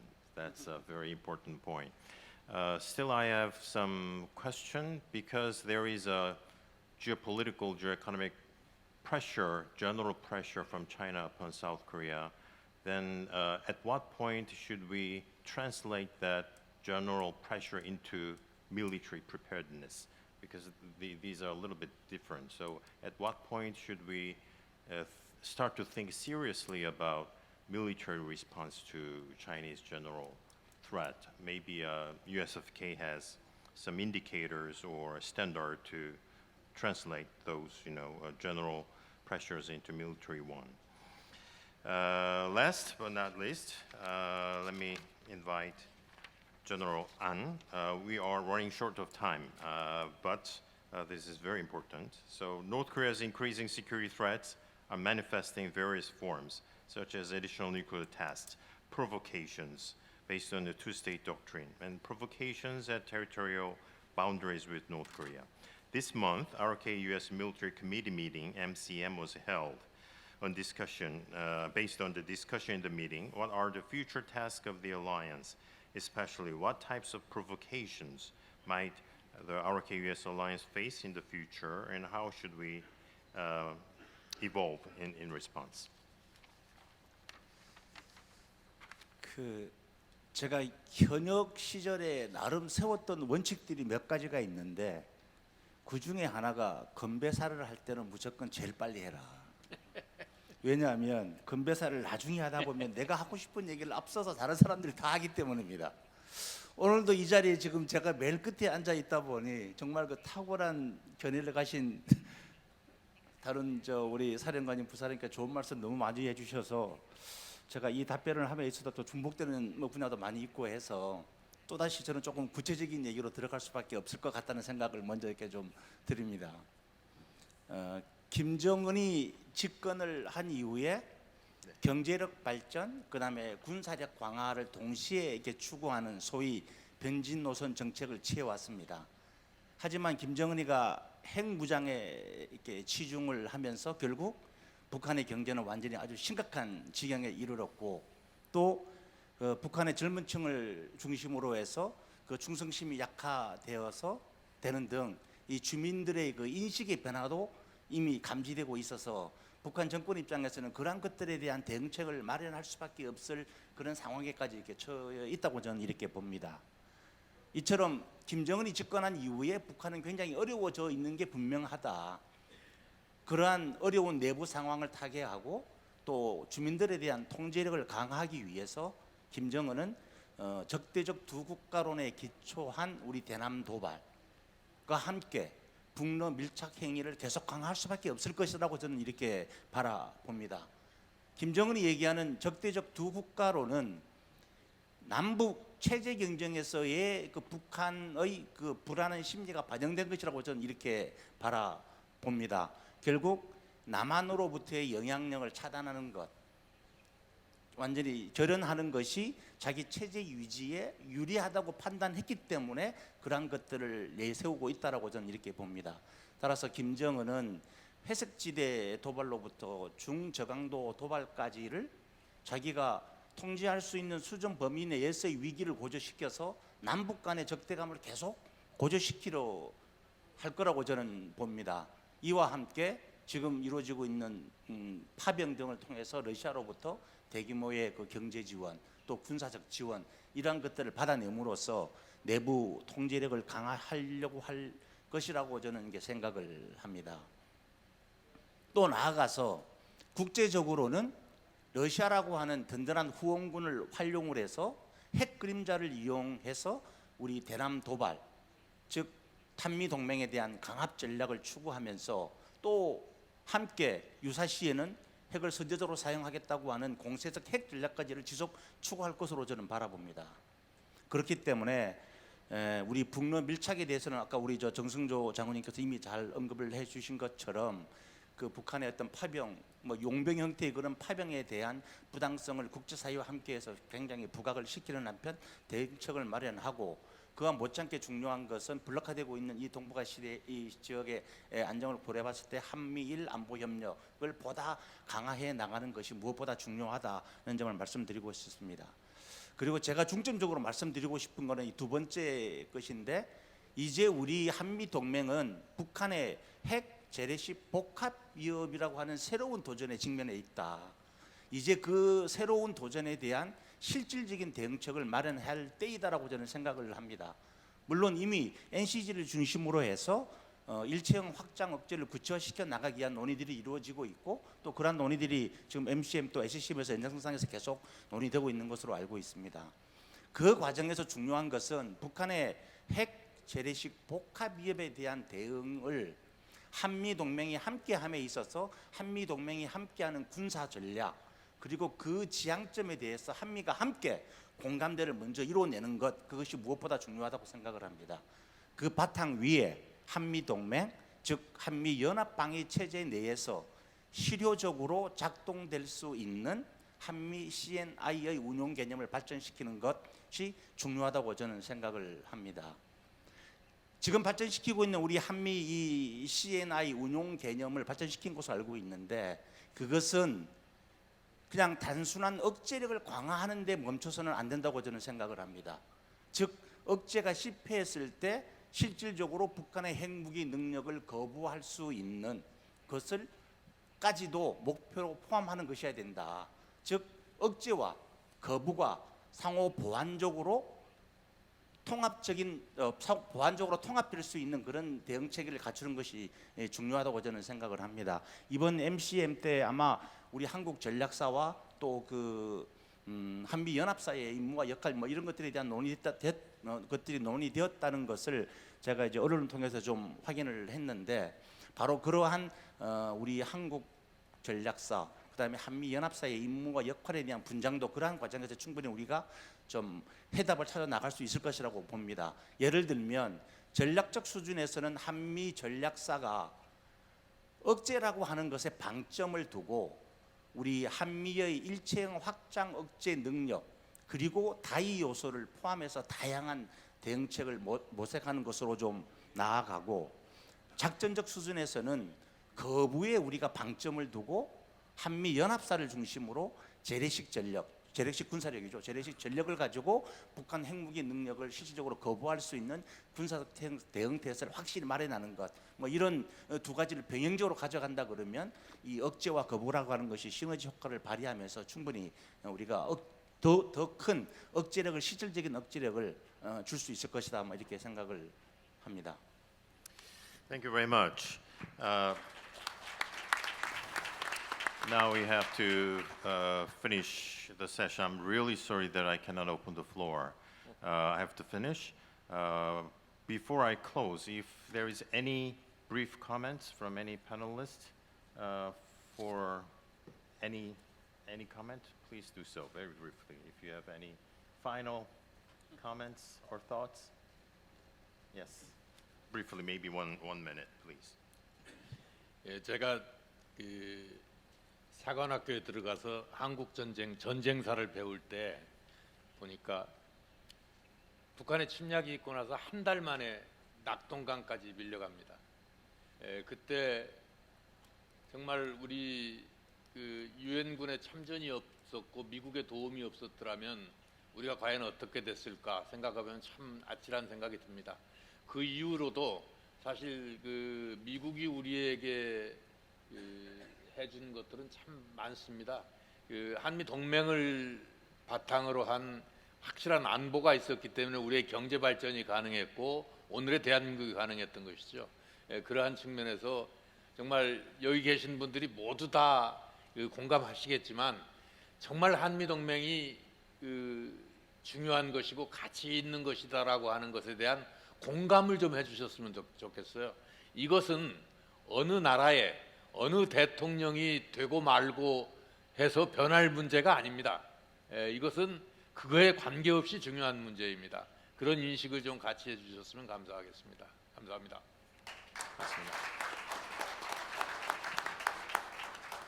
Okay, taking that as a last comment, please join me in thanking these excellent panelists' comments. Thank you very much.